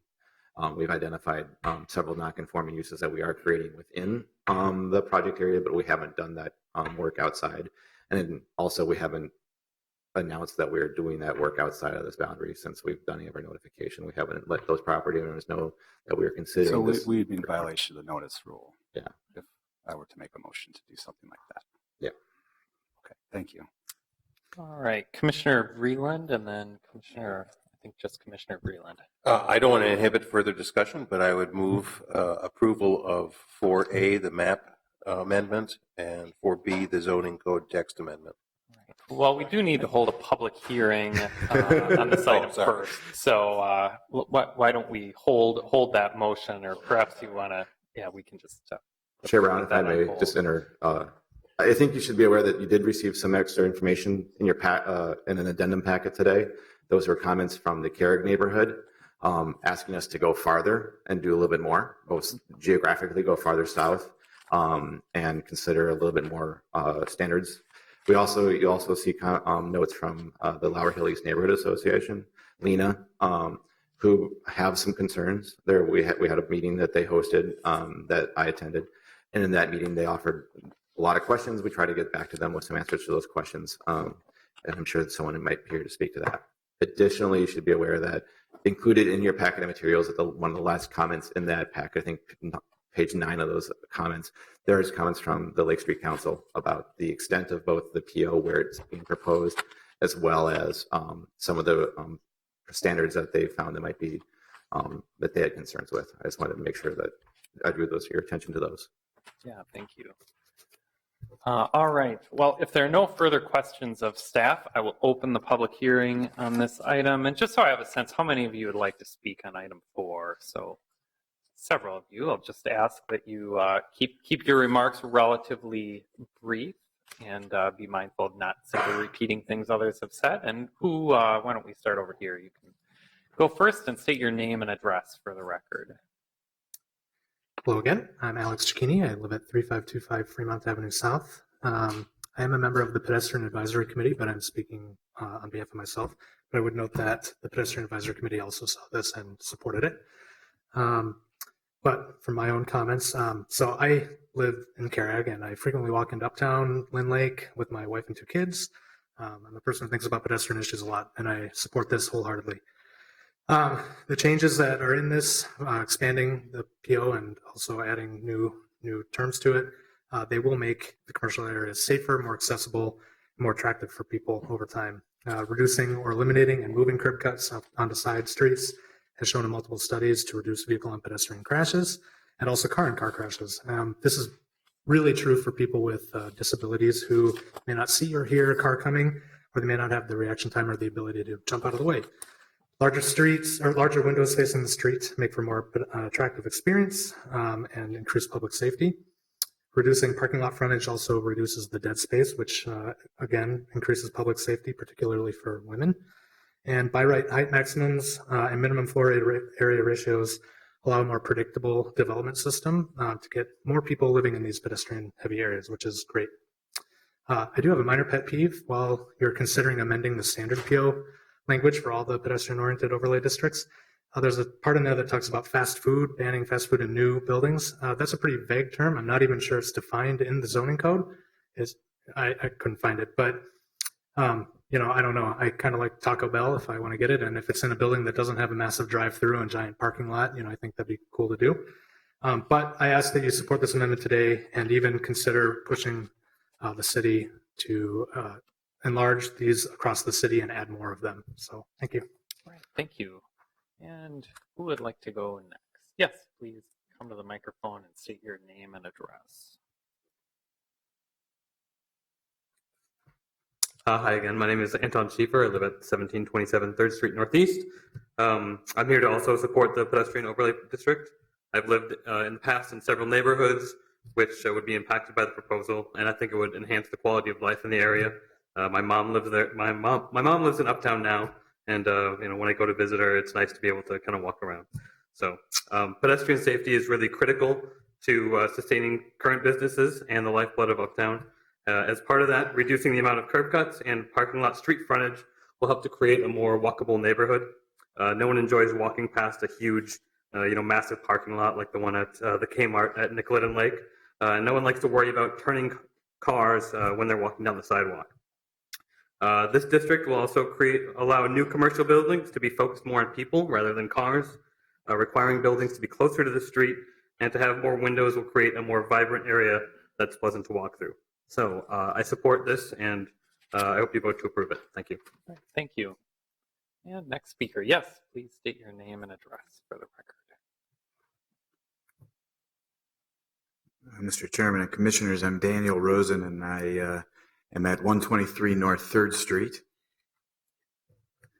And I represent Sears Holdings, which owns the Kmart store at Lake and Nicollet. Kmart has had a successful relationship with the Minneapolis community that spans close to 4 decades.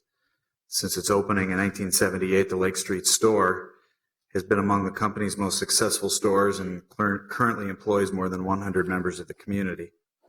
Fulfills the neighborhood need for convenient shopping for families that need medication and pharmacy items and clothes and food and home supplies. Sears has a lease at this location for another 35 years, and we intend to continue to serve the needs of the residents of the city for that entire time. And to the extent that this rezoning proposed today will render our site to be a non-conforming use, we object to the rezoning and we question the wisdom of any action that's inconsistent with our continuing to fulfill our mission of serving the residents of Minneapolis at this location. Thank you. All right, thank you. And next speaker.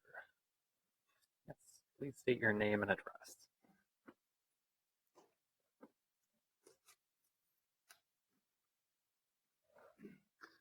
Peter Bergerny, 3055 22nd Avenue South. Again, I found the requirement or the definition of fast food. Has a permanent menu board provided from which to select and order food. Customers pay for food before consuming it. Self-service condiment bars provided. Trash receptacles are provided for self-service busing.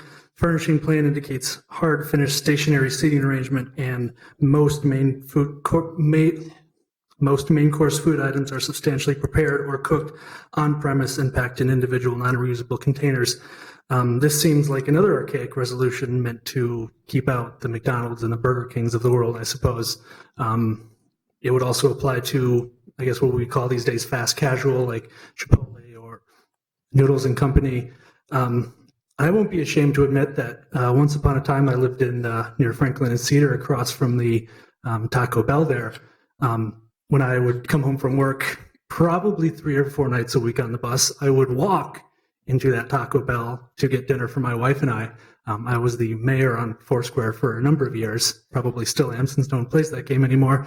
But I think fast food can be pedestrian oriented. I think banning a drive-through is good. The McDonald's that's currently out of town is not good.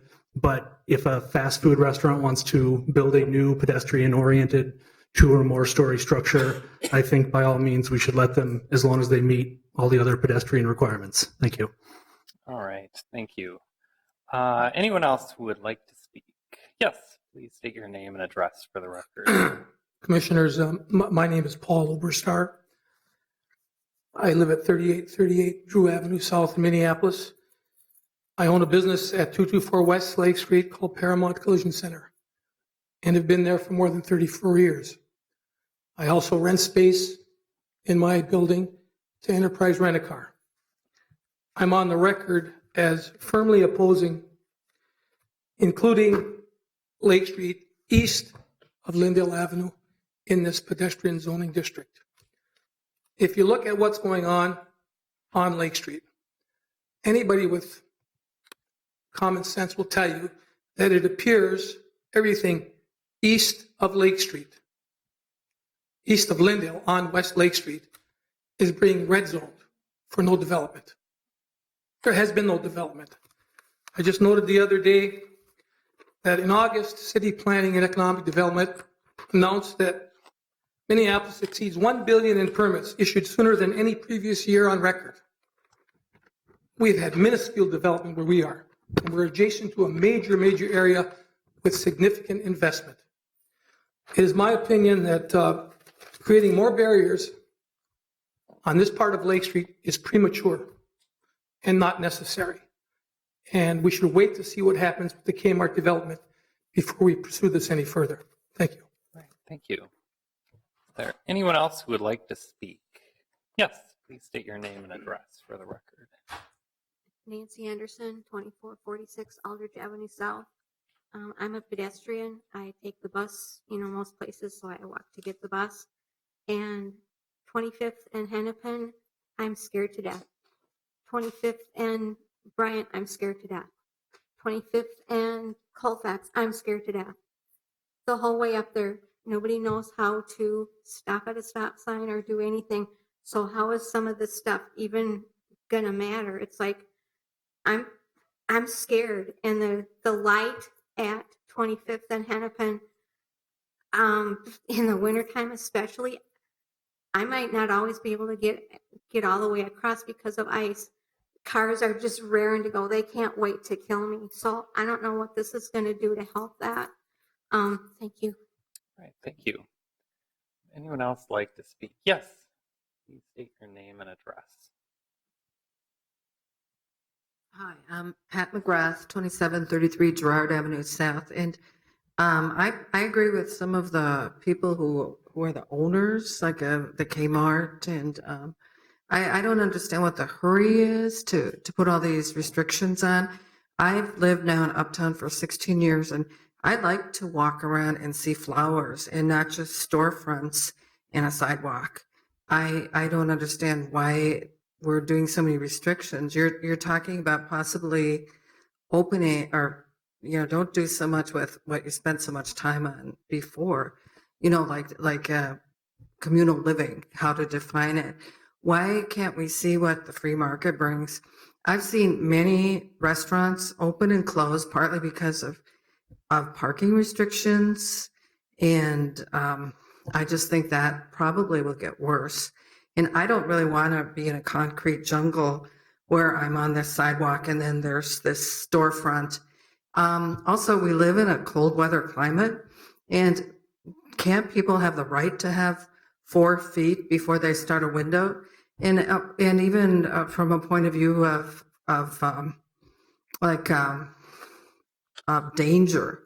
I mean, if I owned something on the first floor, I wouldn't necessarily want the front of it to be completely glass. And also just in heating.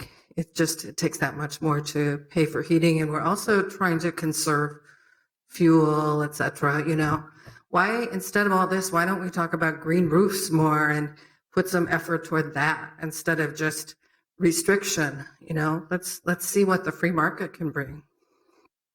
Right, thank you. And is there anyone else who would like to speak? Yes, please state your name and address for the record. Hi, I'm Tina Johnson. I have a house at 2425 Aldrich Avenue South. And I'm against this proposal because there are no real design guidelines except for the building height and window placement. And I think we need to have design reviews because a lot of the buildings are really not very pretty that they've been approving. They don't go with the neighborhood. This is a historical neighborhood. A lot of people forget about that. Also, I grew up behind an antique shop in California. Parking was very important. We need to have businesses so that people can pull up, buy something, and put in their car and go. Another problem is the sidewalks and street stormwater management. People want to see flowers and gardens and trees, and I think it's a big mistake to add more concrete and more building. And then also, I just wanted to say that they found out that if you have more balconies in buildings, there's less crime because there's people watching more. So I think that would be a nice thing if you are going to be building more mixed type buildings, which I do like that idea where you can have maybe a restaurant on the bottom floor and then the apartments above. And then you've probably seen that Trump Tower in New York. They have like a step back style, and that would be a nice idea, kind of in keeping with the neighborhood, where you wouldn't be so overpowered by great big square building after big square building. Have some of it maybe step back, after like maybe the first floor. Anyway, just if you could just please not take the first contractor that comes along and accept their design. There's a lot of really creative, wonderful architects out there. We don't have to just settle for less.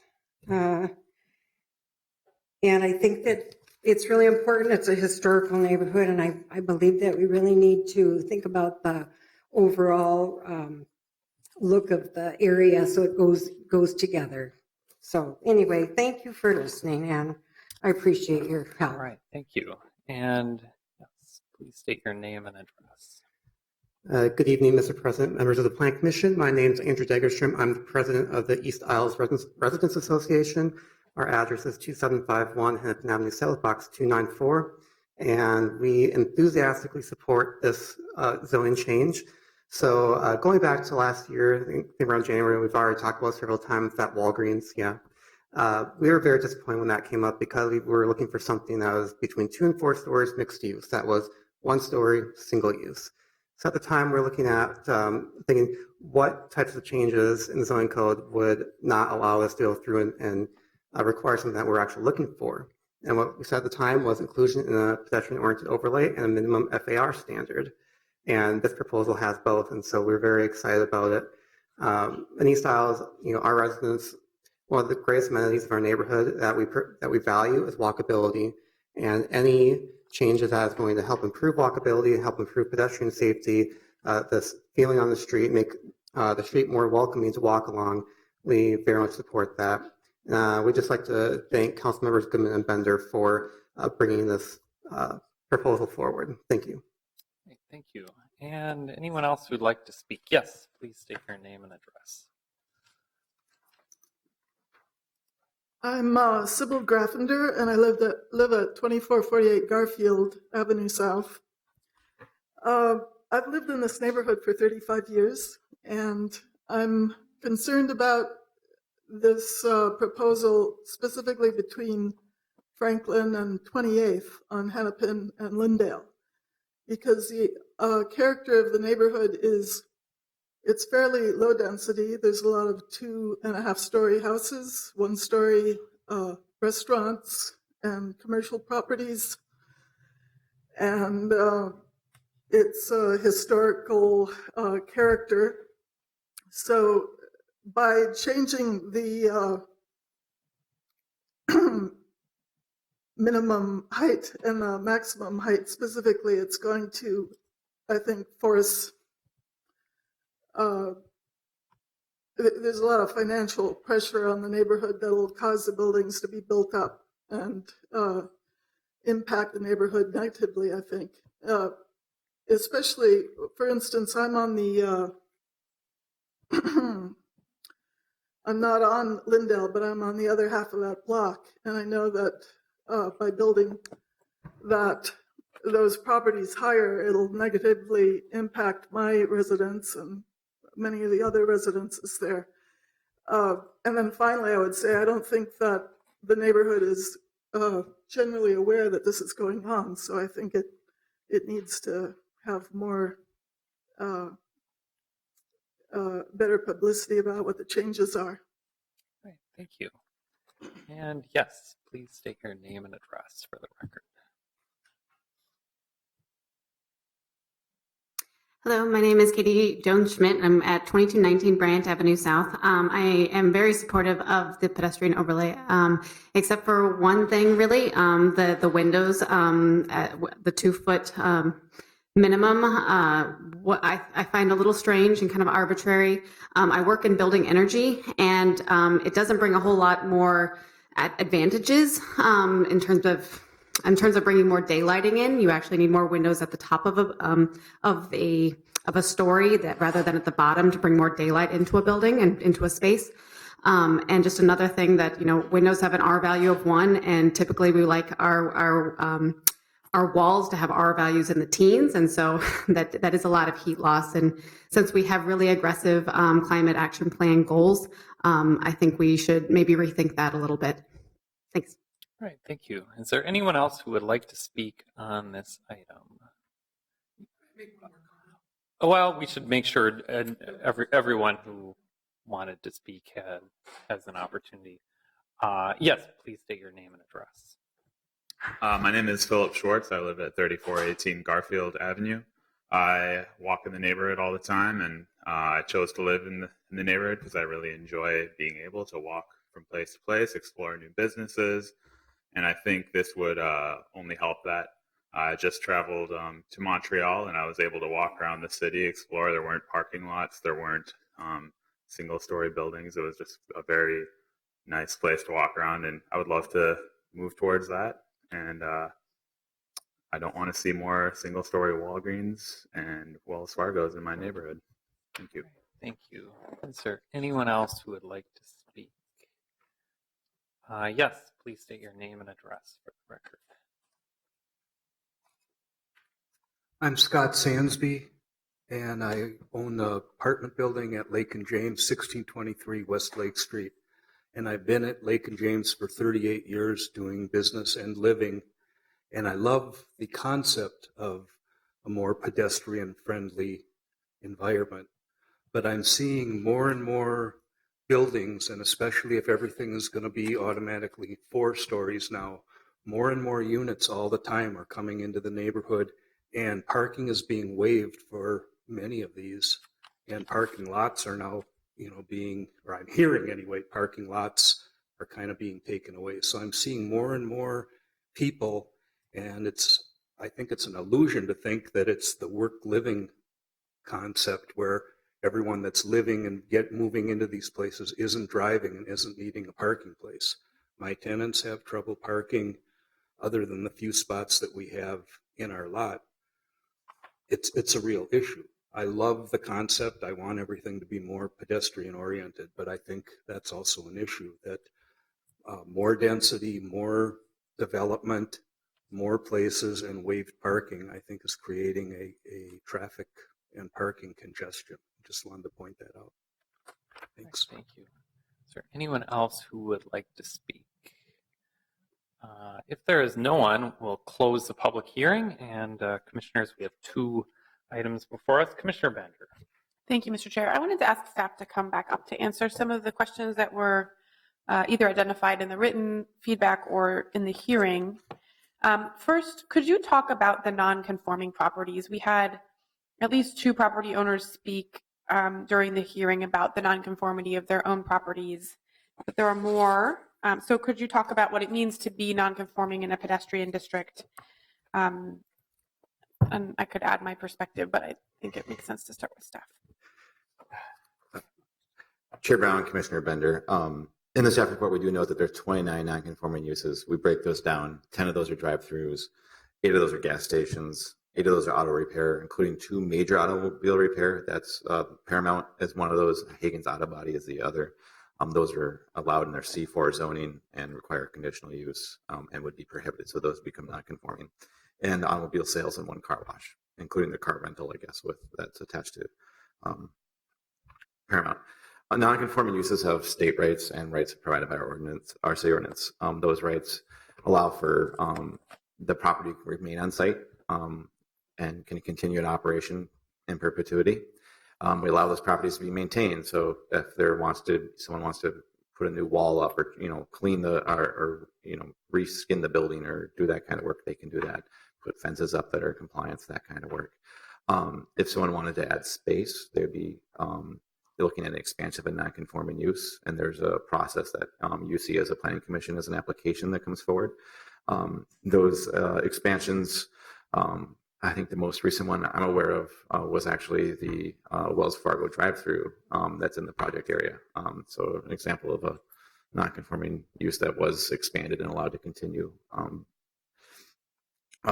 They also have rights to, if they're discontinued, so if there's constant continuance, there's no issues.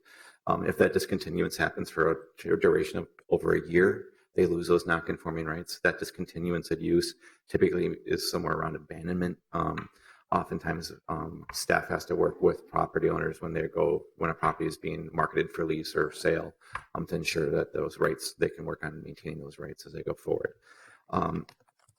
I think a lot of times, if you look at the findings for an expansion of a non-conforming use, I don't have those in front of me. If you want, I can try to dig those up real quick. But a lot of that is also looking at coming in further compliance with the other guidance that we have in the plan. So if, for example, a non-conforming use was looking to expand, but wanted to expand it and meet closer to our FAR requirements, and the use was mitigated, there's findings to be made to determine if that's an appropriate project. Thank you. I think that's helpful. So I would note that both you and I know, did speak with Mr. Oberstar on that particular situation, that it is the use that is non-conforming. And I wanted to note that that was part of the list of things that is in every pedestrian district in the city. And so a change to that would be a change to the underlying rules that reach across the whole city, not just specific to this site. I didn't have a strong feeling about this, but it is part of the overall ordinance. And I'd be happy to follow up with the other property owner who spoke.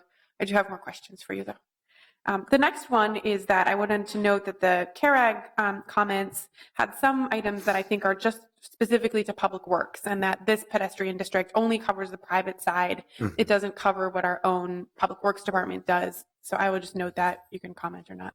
I wanted to ask you to comment, though, on the idea of encouraging small retail spaces and encouraging walkout housing with stoops, which was part of their comments. Mm-hmm. And then I just have a couple more questions after that.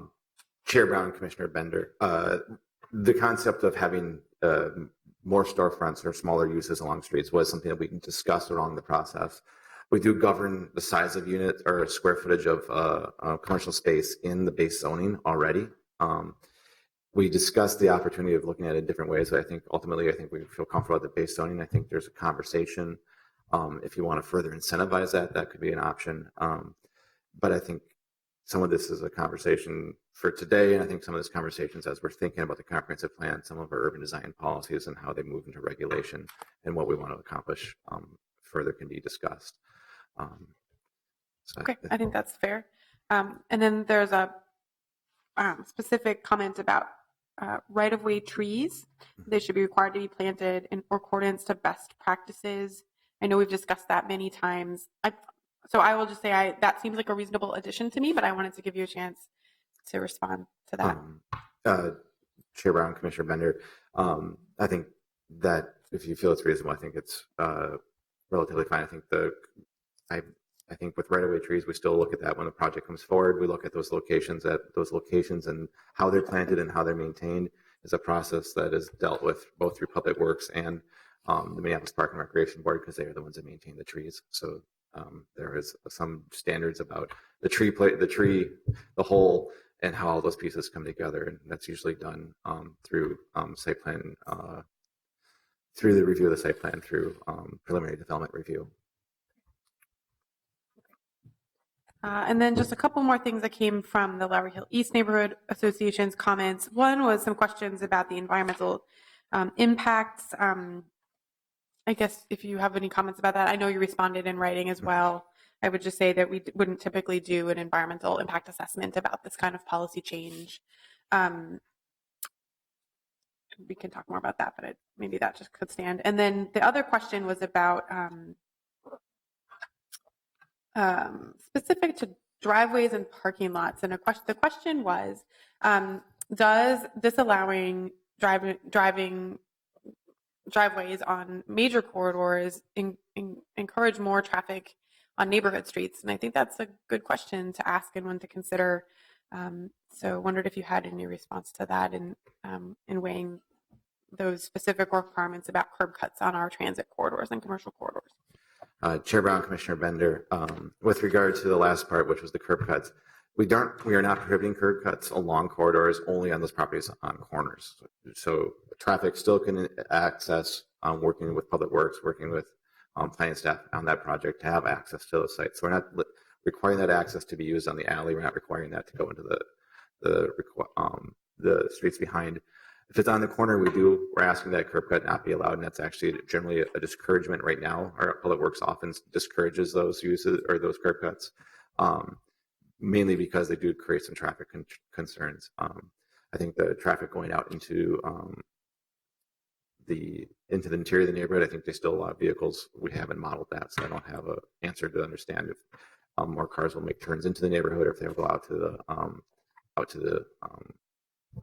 the street. But we do have that condition today with a lot of our uses, and a lot of those, I believe, still model to make those turns back into the main corridor of Hennepin or Lindale or Lake. I think that I can't remember the rest of your questions.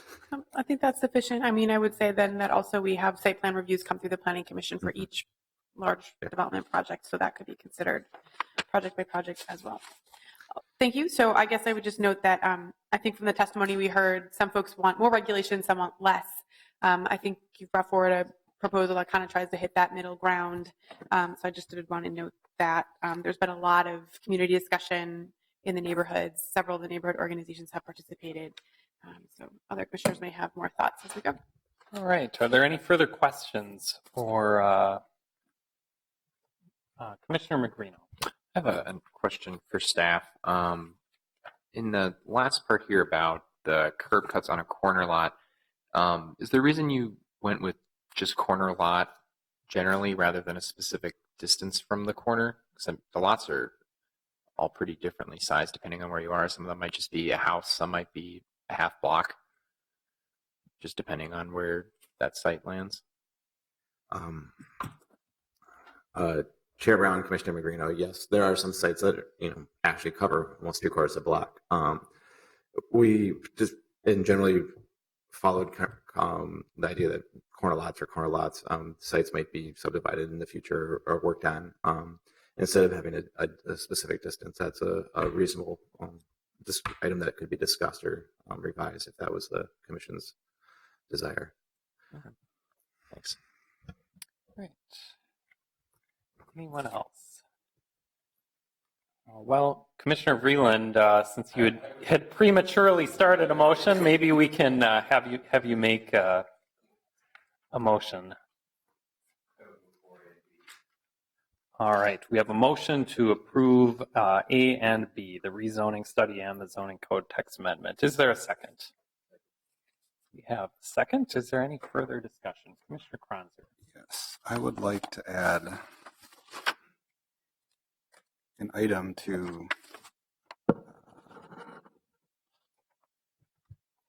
let's see, requirement, I guess. I guess it's under the text amendment under section 551. No, that's not right.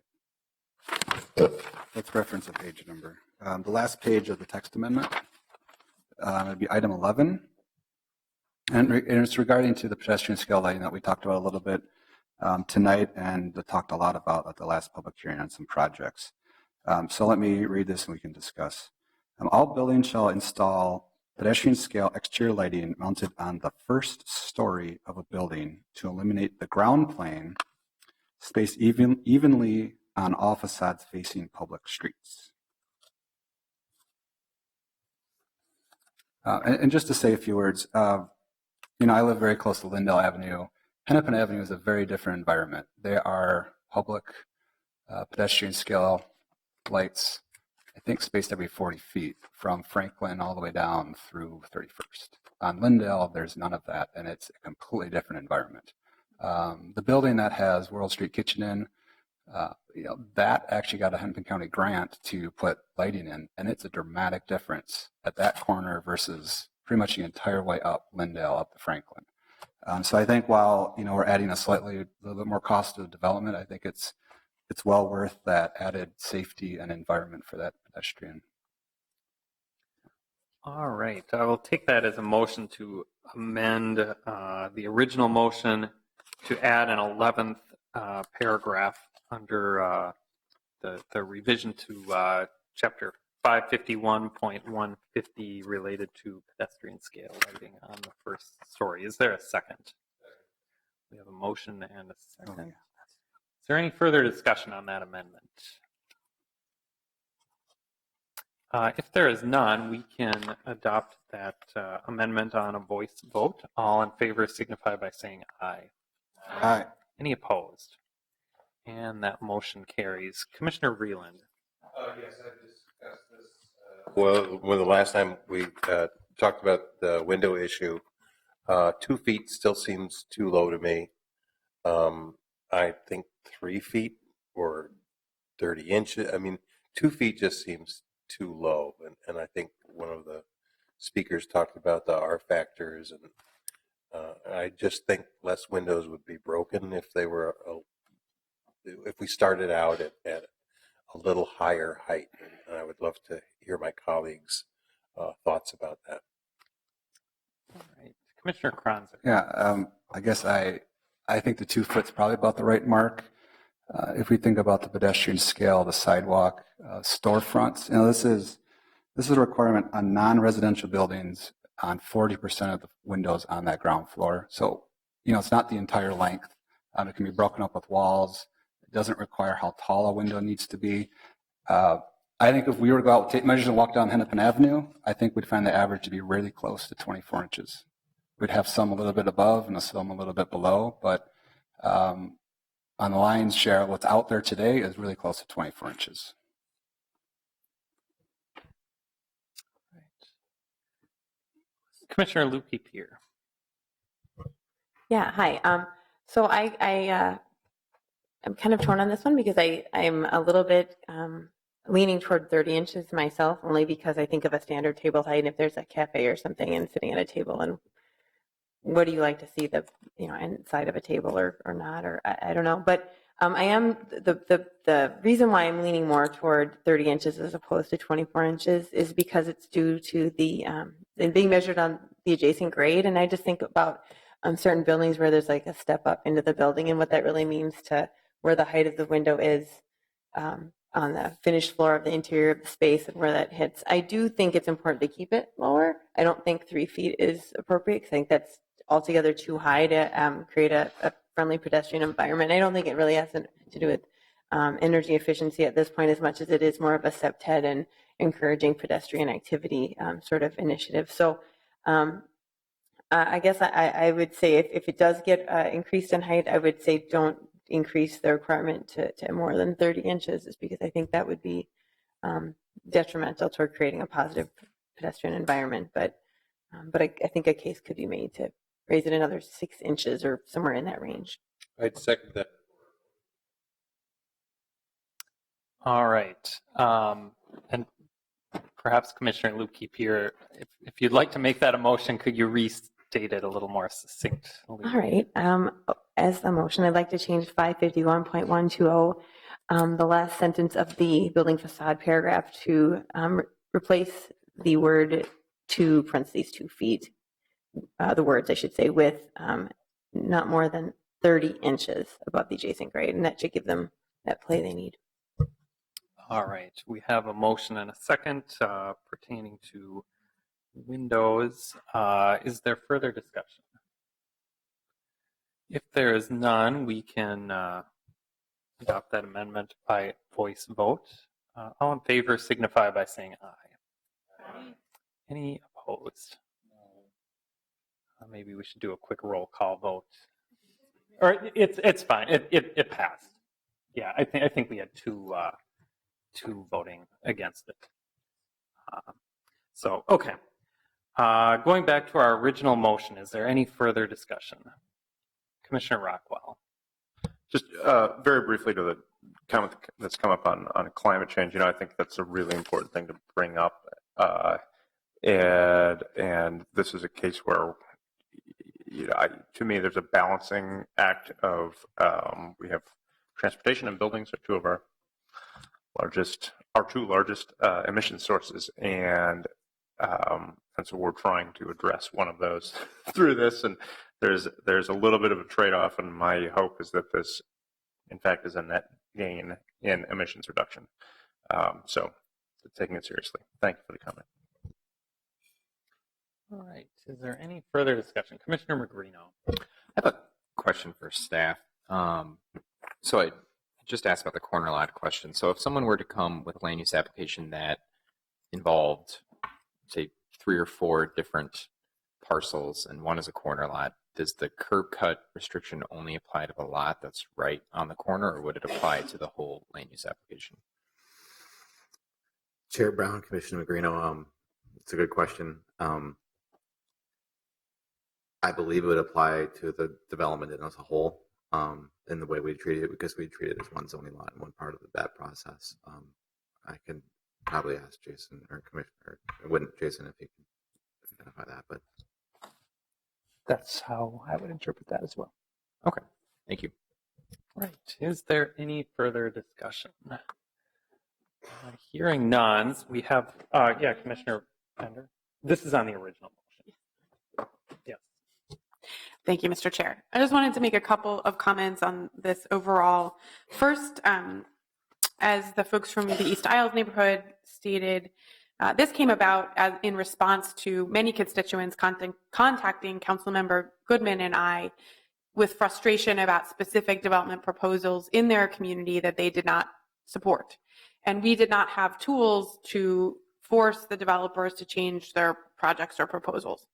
And the pedestrian-oriented overlay district was an existing tool that was in other areas of the city, including Nicollet Avenue and parts of Lake Street, that we could expand to give us more tools to encourage or require developers to put in the kinds of projects that people are telling us they want to see when these proposals come forward. As staff said, this doesn't change anything about what's there today. Only when someone proposes a new building would these regulations apply. So all of the existing buildings, including those that came forward today to express concern about becoming nonconforming, nothing will change about those properties because of this. It would only be for new buildings.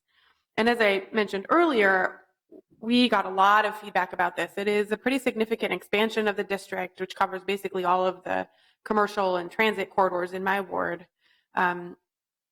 And so we really tried to find that sweet spot of regulating just enough so that we had more tools to get the kind of development that people are telling us they want to see, but not over-regulating. And there's still a push and pull. There are still some folks who think we should regulate more and some less. But this will give us the tools that we need to make sure that projects on these really important corridors where we are seeing the largest scale, most significant developments really reflect what I'm hearing from the majority of my constituents, which is a desire for those projects to contribute to the character of the community, to support walking and transit use, and so all of these design elements that go along with being pedestrian-oriented in their design. Several folks talked about pedestrian safety more broadly, and there's a lot of things happening at the city that are related to that, but that don't come forward specifically in this land use and zoning proposal. And I'll just note that I am interested in talking more with staff about this tree recommendation that came forward, but I don't want to make a motion without speaking with all of the staff that would be involved in reviewing and maintaining the trees. So I think that's it. Thanks for the opportunity to make those comments, Mr. Chair. Right, thank you. Is there any further discussion? Hearing none, we have a motion and a second to approve both the rezoning study and the zoning code text amendment. Clerk, please call the roll.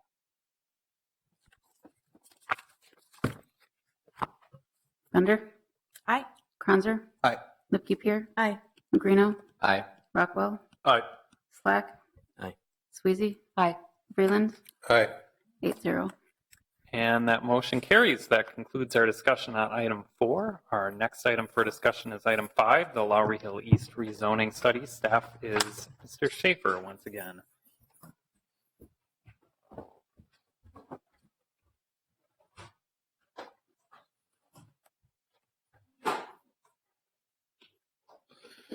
And we saw this at Committee of the Whole not too long ago. Maybe I'd like to highlight some of the changes since that meeting.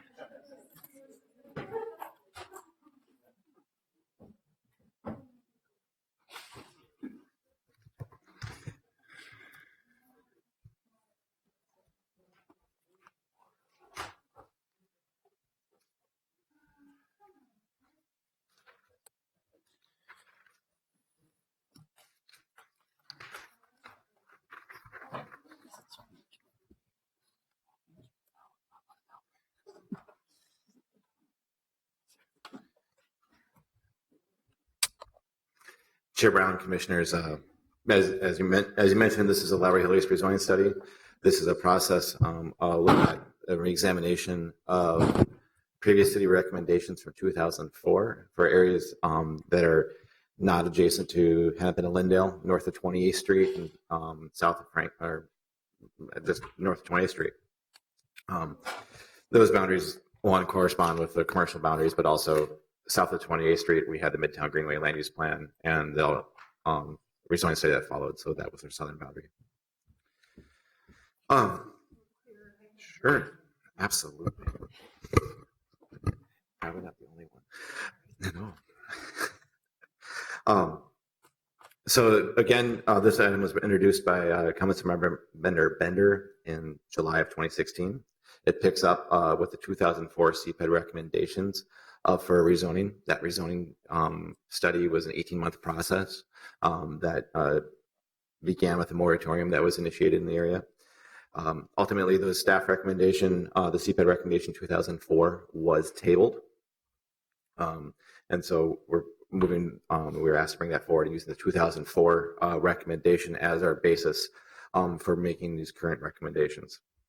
The staff report includes a lot of information about the history of the development, and I'm not going to go and belabor that, especially to the chair's point of getting to this specific changes, but it's just worth highlighting there has been a lot of evolution in this area, both from policy and from a built environment. And there is, I think what we identified is that there's no singular market force moving towards multifamily housing or single family housing, but there is this kind of a mix and creates an interesting development pattern. The guidance that we're working through is the guidance that's found in the Minneapolis Plan for Sustainable Growth, and it really the plan really talks about growing in appropriate areas, and the appropriate areas that we talked about growing in our supply of housing are along commercial corridors in this case, which is Hennepin and Lindale. So we call for high density housing along those areas and medium density housing adjacent to those commercial corridors. That adjacency, I think, has been point of some conversation as we've gone through this, and I'm sure we'll have some conversation about that today. The area that we are covered in is called urban neighborhood. Urban neighborhood is defined as predominantly residential area with ranges of densities. They are not generally intended to accommodate significant new growth, other than the replacement of existing buildings with those of similar densities. And this policy guidance really creates the framework to build upon to create the recommendations we've brought forward to you today. We also look at policies about growing our housing supply and looking at ways of the preservation of existing housing stock. Guidance policy plans are policy about utilizing decision-making criteria when considering demolitions that recognize the value of the original housing stock typically has in the surrounding properties in the communities. One of the key elements about this process is, again, we're building from 2004. Zoning has changed. We discussed this in the committee of the whole meeting. I won't go into a whole lot of change, but we can have different recommendations with the same outcomes for different zoning district recommendations with similar outcomes for achievable densities. So what I have before you is actually the proposed recommendations as of that's included in your packet. I will quickly highlight, it's included in the staff report, some of the changes that we're proposing. There's about 7 areas of proposed changes. I'll highlight them. They're again in the staff report starting on page 5. I'll just use the cursor to highlight those areas. These 2 properties along Aldrich, I'm going to follow out a sequence from the staff report, so I apologize for that. At 2119 and 2123 Aldrich, the recommendation in 2004 was to go to to leave these properties R6. Staff was proposing previously to put these at R3 and is now recommending R5 zoning. So those are these 2 properties here. Moving south, this area of yellow that's recommended as R3 is currently zoned R2B. The 2004 recommendations left that area as R2B as well, and our original proposal was to use in 20 or out for 45 day comment was also R2B. We, considering the comments that we received and our idea of using R3 zoning where it's supportable adjacent to commercial corridors, and keeping with the ability to reuse the maximum reuse of these existing properties, R3 zoning allowing for 2.5-story development and a number of units based on the lot area of 1,500 square feet per unit. So we're making a recommendation to go to R3 there. There is a site here on the corner of 24th and Aldrich. Those properties, again, were recommended in 2004 to go to R2B. Or actually, excuse me, R4, and staff was recommending that those now become R3. And our draft recommendation was to keep those as R2B. Again, keeping consistent or trying to be consistent with the 2004 recommendations of going to medium density, using R3, which allows the most flexibility within that 2.5-story built form, and using that built form as a major guidance on how we move forward between looking at medium densities of R3 and R4. Another area of change to identify is on DuPont. This is an area off of 27th and DuPont that is currently zoned R4. Staff was proposing to make that R2B based on the previous 2004 recommendations. Staff is now proposing R3. Which again provides that flexibility within the 2.5-story built form, but it also allows for achieving medium density. One additional space is here along Aldrich, on 27th and Aldrich. There is a couple existing apartment buildings that we are that the 2004 recommendation was also to go to R4. Because of the existing built form of more of a traditional apartment building, not something that was a 2.5-story structure, but more of what we consider 4 units or more of an apartment building. Staff is recommending using R4 here as well. This is a departure from what we saw at COW when we were recommending R2B. So those are just a few of the changes. Again, we're using R3. I think Commissioner Kronzer. Yeah. Brian, I think the map actually says R3 there. I think that's supposed to say R4.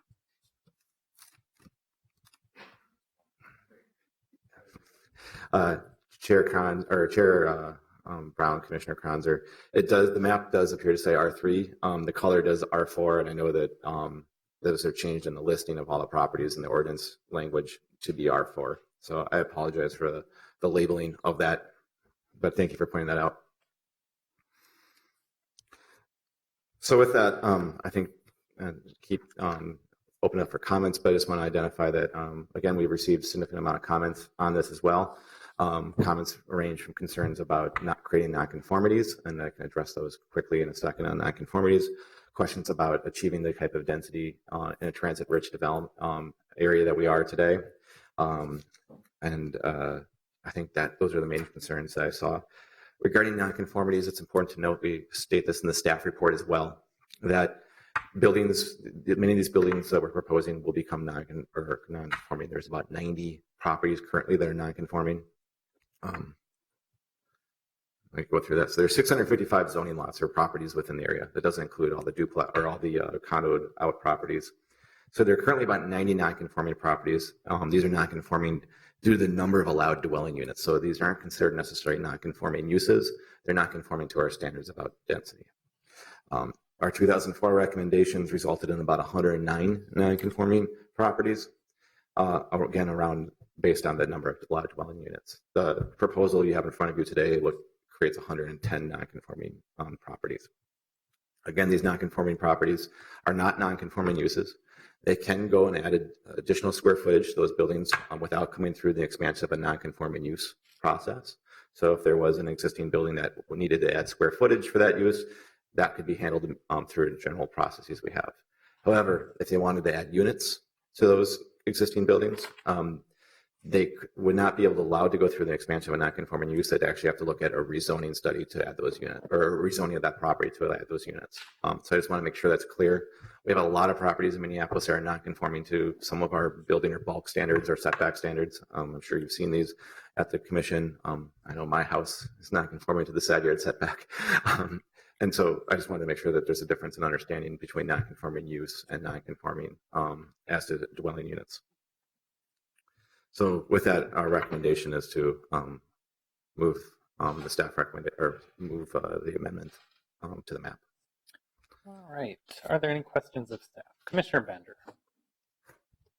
Thank you, Mr. Chair. I think I do have a full list, which I'll find if we need. But I wondered if you could talk more about the types of properties that are becoming non-conforming and why. Yeah. So one category is properties that are zoned R4 in the staff recommendation, but have a unit density that exceeds what's allowed in R4. Yeah. But so that's one of the biggest number, I think. But are there other types of nonconformities? Maybe I have a follow-up question. Chair Brown, Commissioner Bender, most of the nonconformities you see on the map or that we have identified are because of the dwelling units. I think there might be a non-conforming use along Aldrich and 25th that we haven't proposed any changes to that zoning. I think that is left. I think there's a commercial use that has some residential zoning or OR zoning that may not work. But for the most, all the nonconformities are to the dwelling area. Most of those are this conversation about the existing development pattern that happened probably post in the 60s and the 50s, where we do see the 2.5-story typical walk-up apartments that were created in areas that were downzoned or partial those downzones in 1975. They were left as R6 in the currently zoned R6. Our policies do support high density on our corridors, medium density adjacent to that. So we have a hard time supporting that with our current policies to contain that, keep that R6 zoning on some of those sites that are more interior to the area. So for example, the sites here and here, there's other examples throughout, but those are kind of the more obvious examples. And you and I had talked about potentially amending the R4 zoning district as one solution to be more permissive in the number of units that are allowed in buildings like that. That was done with R5 and R6 previously. But could you share what policies of the comprehensive plan, our current plan, that don't support that kind of change? I think the policy that really support that is we kind of base our policies on 3 items, or our guidance on 3 items. One are where we talk about growth that's appropriate and where that growth is appropriate. So we talk about growing our supply of housing in medium and high density areas. We call those appropriate areas commercial corridors, specifically in this area. There's other areas across the city, but commercial corridors specifically. Second, we call for a medium density adjacent to those corridors. The adjacency is not defined, so that is a point of conversation. It's been a point of interpretation as we move forward in this with this rezoning study. Ultimately, we also have the guidance around urban neighborhood. Urban neighborhood is the land use feature that this sits in. Urban neighborhood kind of encompasses everything from single family homes in Armitage or Kenny or in Camden to kind of this area in Lowry Hill East.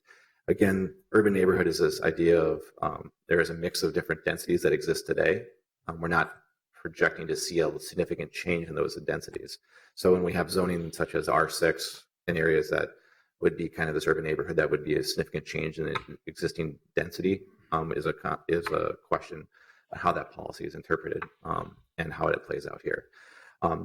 We also use our zoning in general as a guidance, the density requirements as a guidance of how we guide development. In our high density areas, we define that as over 50 dwelling units per acre. I know you saw the very high density text amendment not too long ago.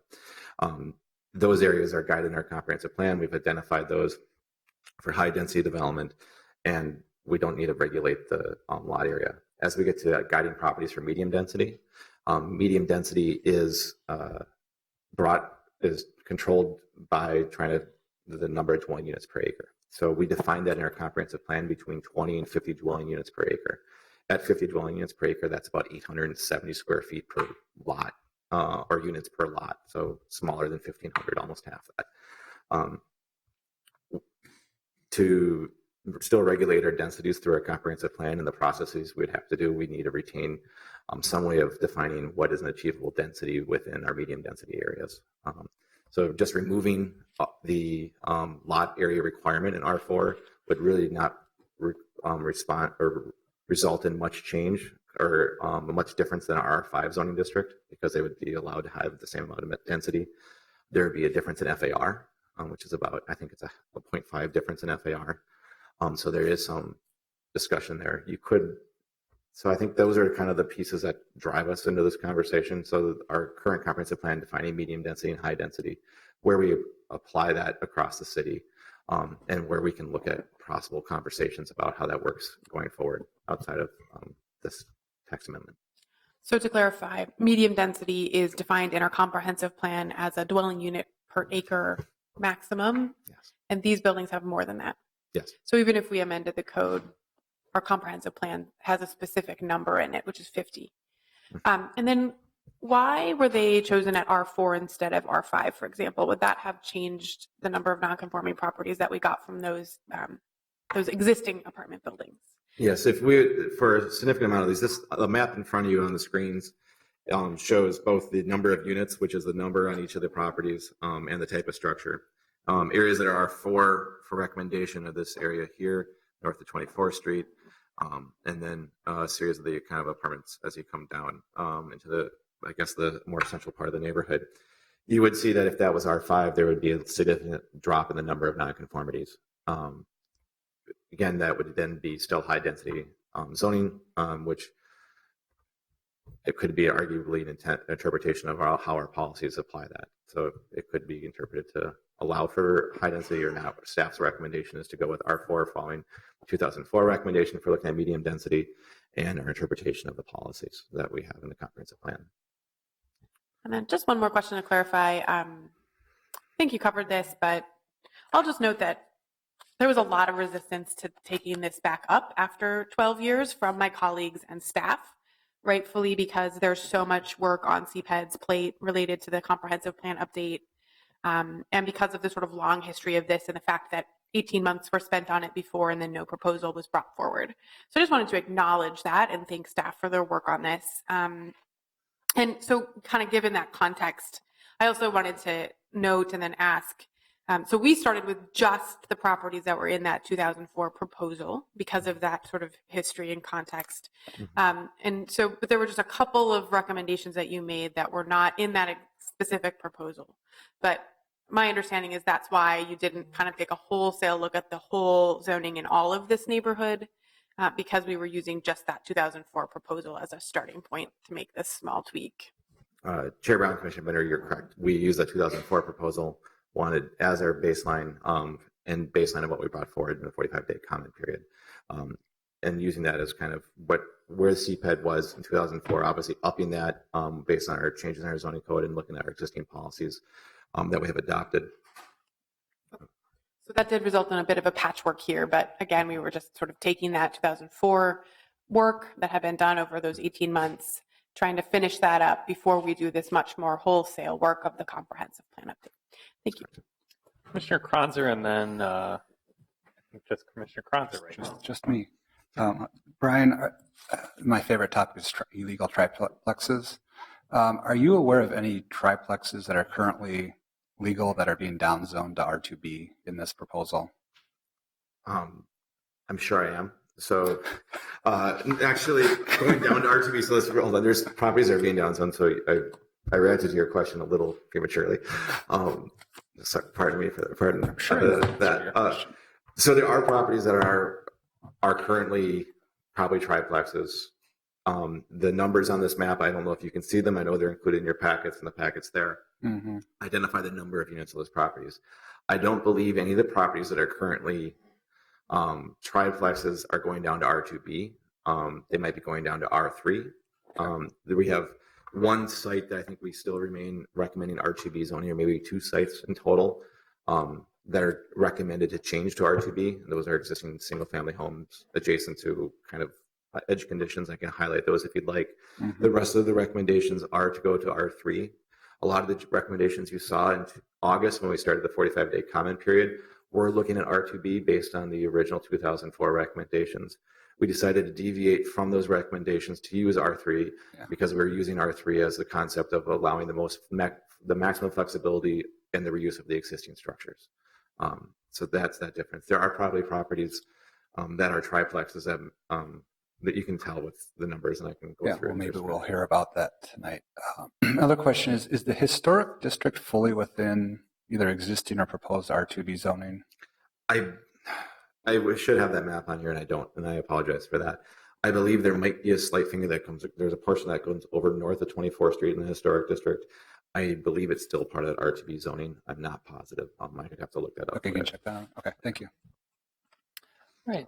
Any further questions of staff? If there are none, I'll open the public hearing on this item, and just so I have a sense how many of you would like to speak on this item. So a few of you at least. You can decide who goes first and state your name and address for the record. Hi, everyone. My name is still Anton Schieffer. I still live at 1727 3rd Street Northeast. I'm here today to mostly oppose this proposed rezoning, which I consider kind of a downzoning for the Lowry Hill East neighborhood. Right now, Minneapolis is in the middle of a pretty significant housing shortage. We've added 30,000 new residents since 2010, and rents across the city are kind of continuing to rise. So it doesn't make any sense to me why we're making it more difficult to build housing while rents continue to go higher. I've spent over 6 years living in Lowry Hill East in 3 different places. Prior to living in Lowry Hill East, I lived in the Seward neighborhood, which is my first place in Minneapolis, where I needed to rely on my car to get kind of everywhere. The only nearby bus was the 2. I couldn't really get downtown.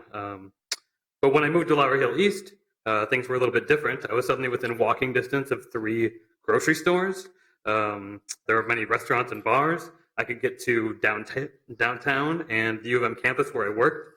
There was the 2, the 4, the 6, the 12. There's campus buses that run up and down Lyndale and Hennepin. It was really great. And of course, shortly after I moved to Lowry Hill East, the car I once relied upon broke down. I didn't have any money to fix it, but thanks to the transit options in this neighborhood, I didn't bother and I junked it. But had I lived in any other neighborhood other than here, I probably wouldn't have been able to do that. So I'm opposed to this downzoning because I want more residents to have access to housing and the same opportunities that I did. So in my opinion, rather than downzoning Lowry Hill East, we should be upzoning it. 2 places I rented in the neighborhood, one was a 4-plex and one was a triplex, are both zoned R2B, so they're non-conforming, too dense to be built today. So it's kind of hard to understand, for me to understand, why we can't build things like 4-plexes, south of 24th Street, for example. In this area that's so well served by transit and has walkable access to amenities, we need more missing middle infill, or rents will continue to rise. This housing shortage is especially important considering this neighborhood is over 80% renters. I moved out of a nearby neighborhood actually because my rent continued to rise over the years. and I moved over into Northeast where rent is cheaper for now. My new neighborhood isn't close to as walkable. I only have one transit line that I can use. I had to buy a car for the first time in 15 years. Kind of unfortunate, but so if the goal of this proposal is to downzone or take away some of the 6-story buildings that could be built along the perimeter, I think we need to have additional housing options come from somewhere. One idea would be to upzone some of the R2B that's between 24th and 28th Streets to at least R3, but maybe R4 or R5. This would encourage the construction of small-scale multifamily housing that's needed in the area. And this housing would not only help with the ongoing housing shortage that we're facing right now, but would provide future generations with the so-called naturally occurring affordable housing that we're currently fighting as a city to keep. So I urge the CPC to deny this rezoning plan, and barring that, to amend the proposal to replace some of the potential housing that is being lost in this rezoning proposal. Thank you. Thank you. And next speaker, please state your name and address. Hello again, Alex Cicchini, still at 3525 Fremont. I am also speaking mostly against the direction of this proposal. Quick note, I'd like to point out that R6 doesn't automatically mean 6-story buildings. All those 2.5-story buildings across the wedge and many other parts of Minneapolis were built under R6. 2320 Colfax was 4 stories at R6, and 2008 Bryant, another recent one, 4-story, 10-unit R6. Neighbors hate them anyway. But that is what R6 can get us when you don't have variances and neighborhood appeals and things like that. You get by right, low construction cost, medium rent housing at day one by smaller developers on smaller lots. I think that's all pretty good stuff. But those older walk-ups that we were talking about, as Anton mentioned, they're now what we call naturally occurring affordable housing. And they're home to many of the neighborhood's lower income, often minority families, even though they're 1 or 2 bedroom units.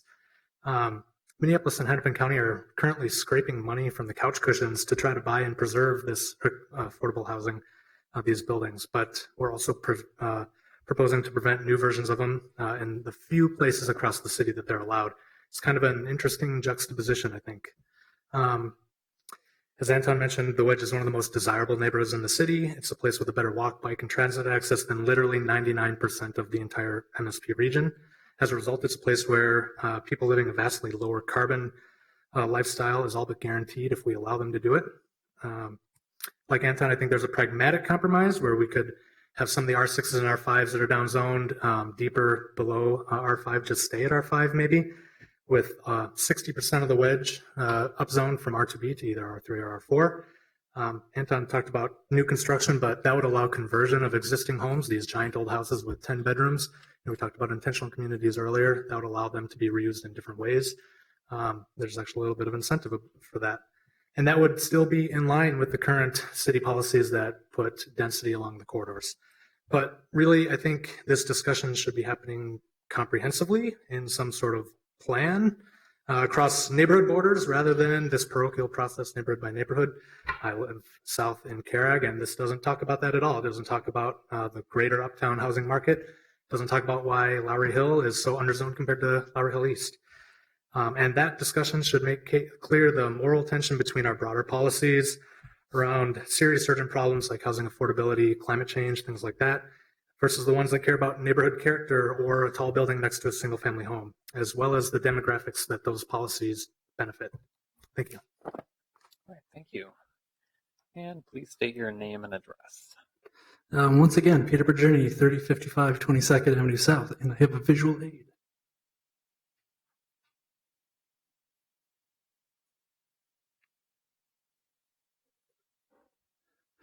So this is essentially a chart of properties that would be made non-conforming by number of units in the wedge. So I just want to talk about these a little bit. So we are all non-conforming a little bit. Staff mentioned, Brian, that side yard is not quite up to par. We have a variance in a CUP process for these small tweaks. If we need to rebuild a building that burns down or something like that, we can basically deal with a variance or a CUP for a side yard setback or a couple height in feet. But there isn't a variance for density. Once your If you're non-conforming, we're sending a mixed signal to those residents that live in those places right now. It says that we're glad you're here, but we'd rather you weren't. So a lot of these conversations here at CPC are, particularly about rezonings, are about specifically what is the worst thing that could happen if a proposed rezoning passes. The worst thing that could happen here is quite clear. These 160 units could be removed. All 19 of these buildings could be demolished, rebuilt as the luxury housing that everyone loves to hate these days at a much lower intensity, removing 160 units, many of them the naturally occurring affordable housing from the market, but more importantly, removing those 160 families from the wedge.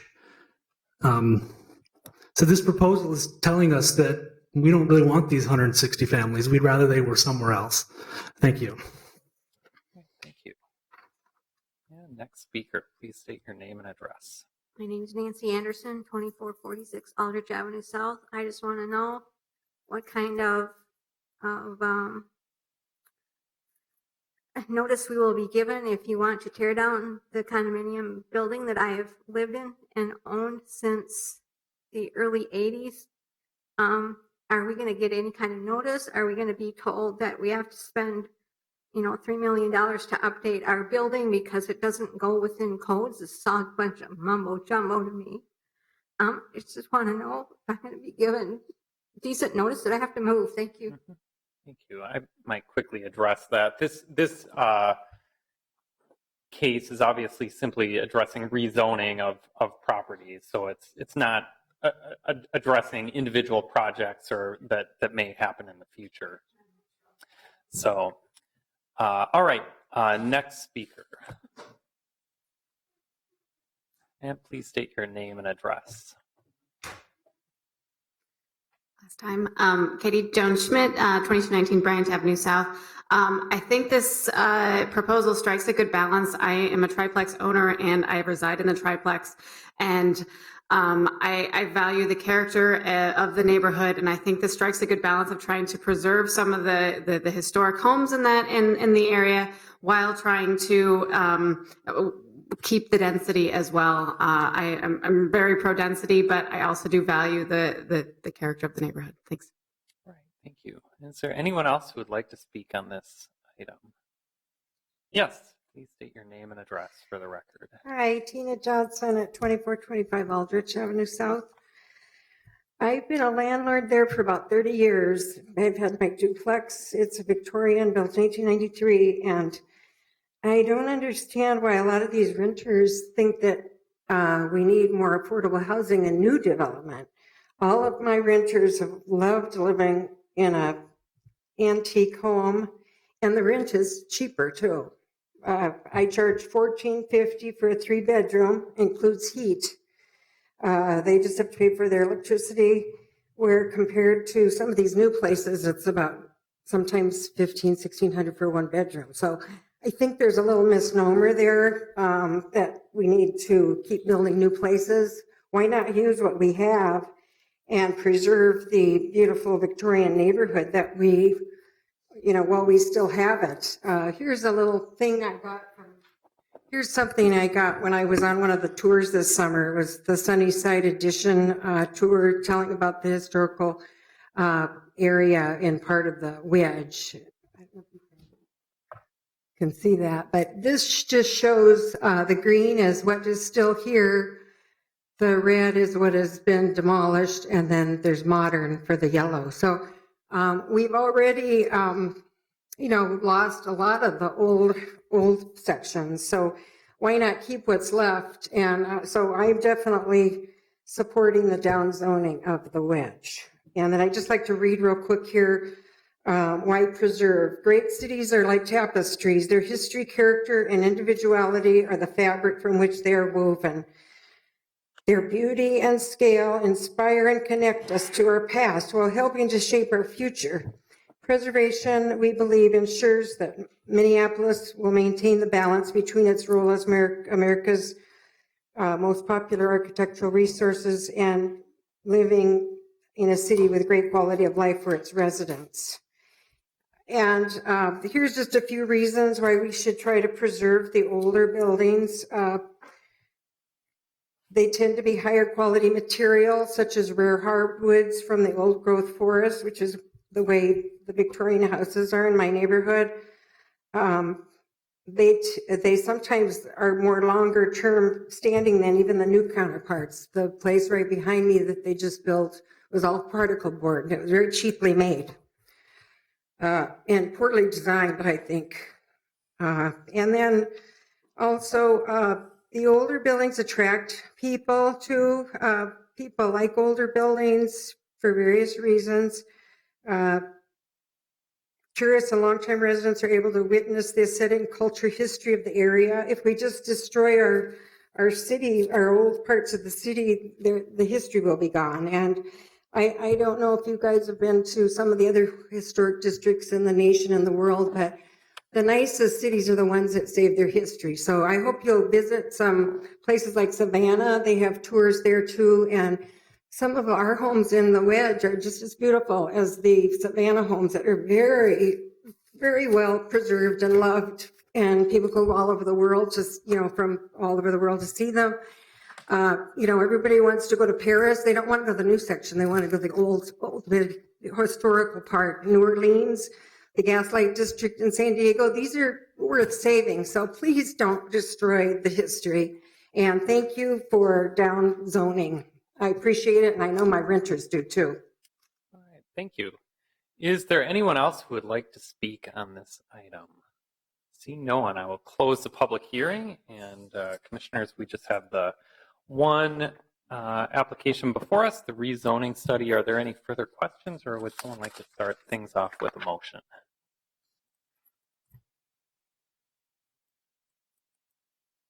Commissioner Bender. I will move the staff recommendation. We have a motion and a second to approve the zoning map amendment. Is there any further discussion? Commissioner Rockwell. Thank you. Thank you for all the testimony, and thank you, Brian, for your staff report description. I read through this and talked to Brian, and I had all sorts of amendments. And Brian said, you can't do any of those amendments. They're not supported by the comp plan. And I said, yeah, okay. And so I'm not going to do any amendments.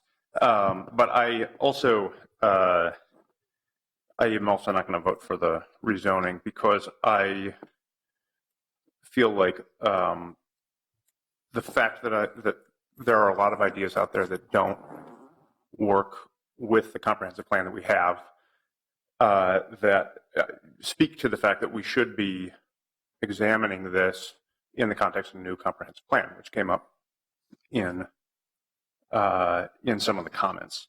I think that I hope that we will revisit this in the context of the new comprehensive plan, but it worries me that we last moved on this area in a comprehensive way in 1975, which is quite a while before I was born. So that's a while ago. I think we based this off of our 2004 zoning study, which is also done under a different comprehensive plan. So all that being said, I think that actually I agree with a lot of the pieces that are being rezoned here, that the zoning is changing. I think I'm actually fine with the R5 versus the R6, which essentially doesn't regulate density all that differently. I guess the FAR is different, but I think of the of very walkable urban neighborhoods that also keep that historic feel and favor some of those historic buildings, and 5- and 6-story buildings feel right to me. That's sort of an arbitrary piece there. But anyway, all this is to say that I am hopeful and looking forward to examining this neighborhood in the context of a number of other neighborhoods where there is significant and comprehensive transit access and walkability, as we just talked about in our last issue here in the Planning Commission. I live in a neighborhood that I think should also be looked at. Glendale, it's between two high-frequency transit lines. Whittier, Carrig, there's a lot of these neighborhoods that are going to build the backbone of our future city, and have in the past. So those are my comments for now. Thank you. Commissioner Magrino and then Commissioner Kronzer. Thank you. I agree with many of the things that were said today by a lot of the different folks. I generally do find, though, staff's argument that right now the comprehensive plan supports increased density along corridors rather than the interior of neighborhoods. I support that idea. I hope it's something that we're able to revisit.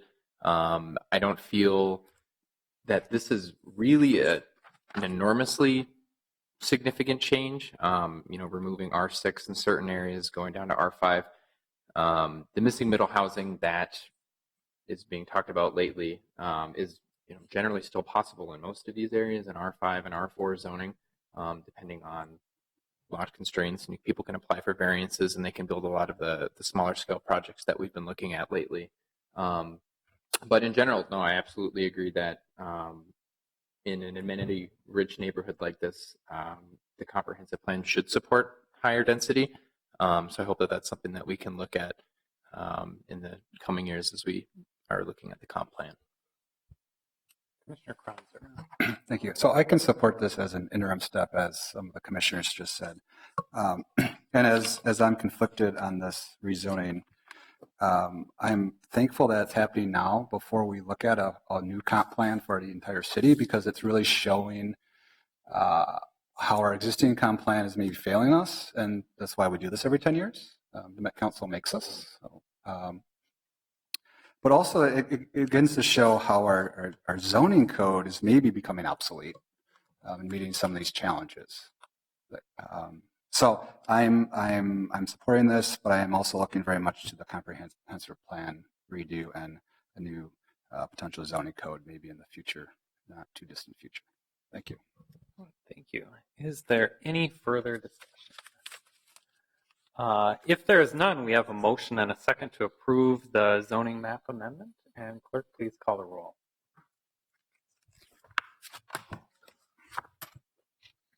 Freeland. Aye. Sweezy. Aye. Slack. Aye. Rockwell. Aye. No, sorry. Magrino. Aye. Lipke-Pier. Aye. Kronzer. Aye. Bender. Aye. So that's 7-1. And that motion carries. And that concludes our discussion on item 5. It also concludes our meeting for today. And we have committee of the whole this Thursday. We are adjourned.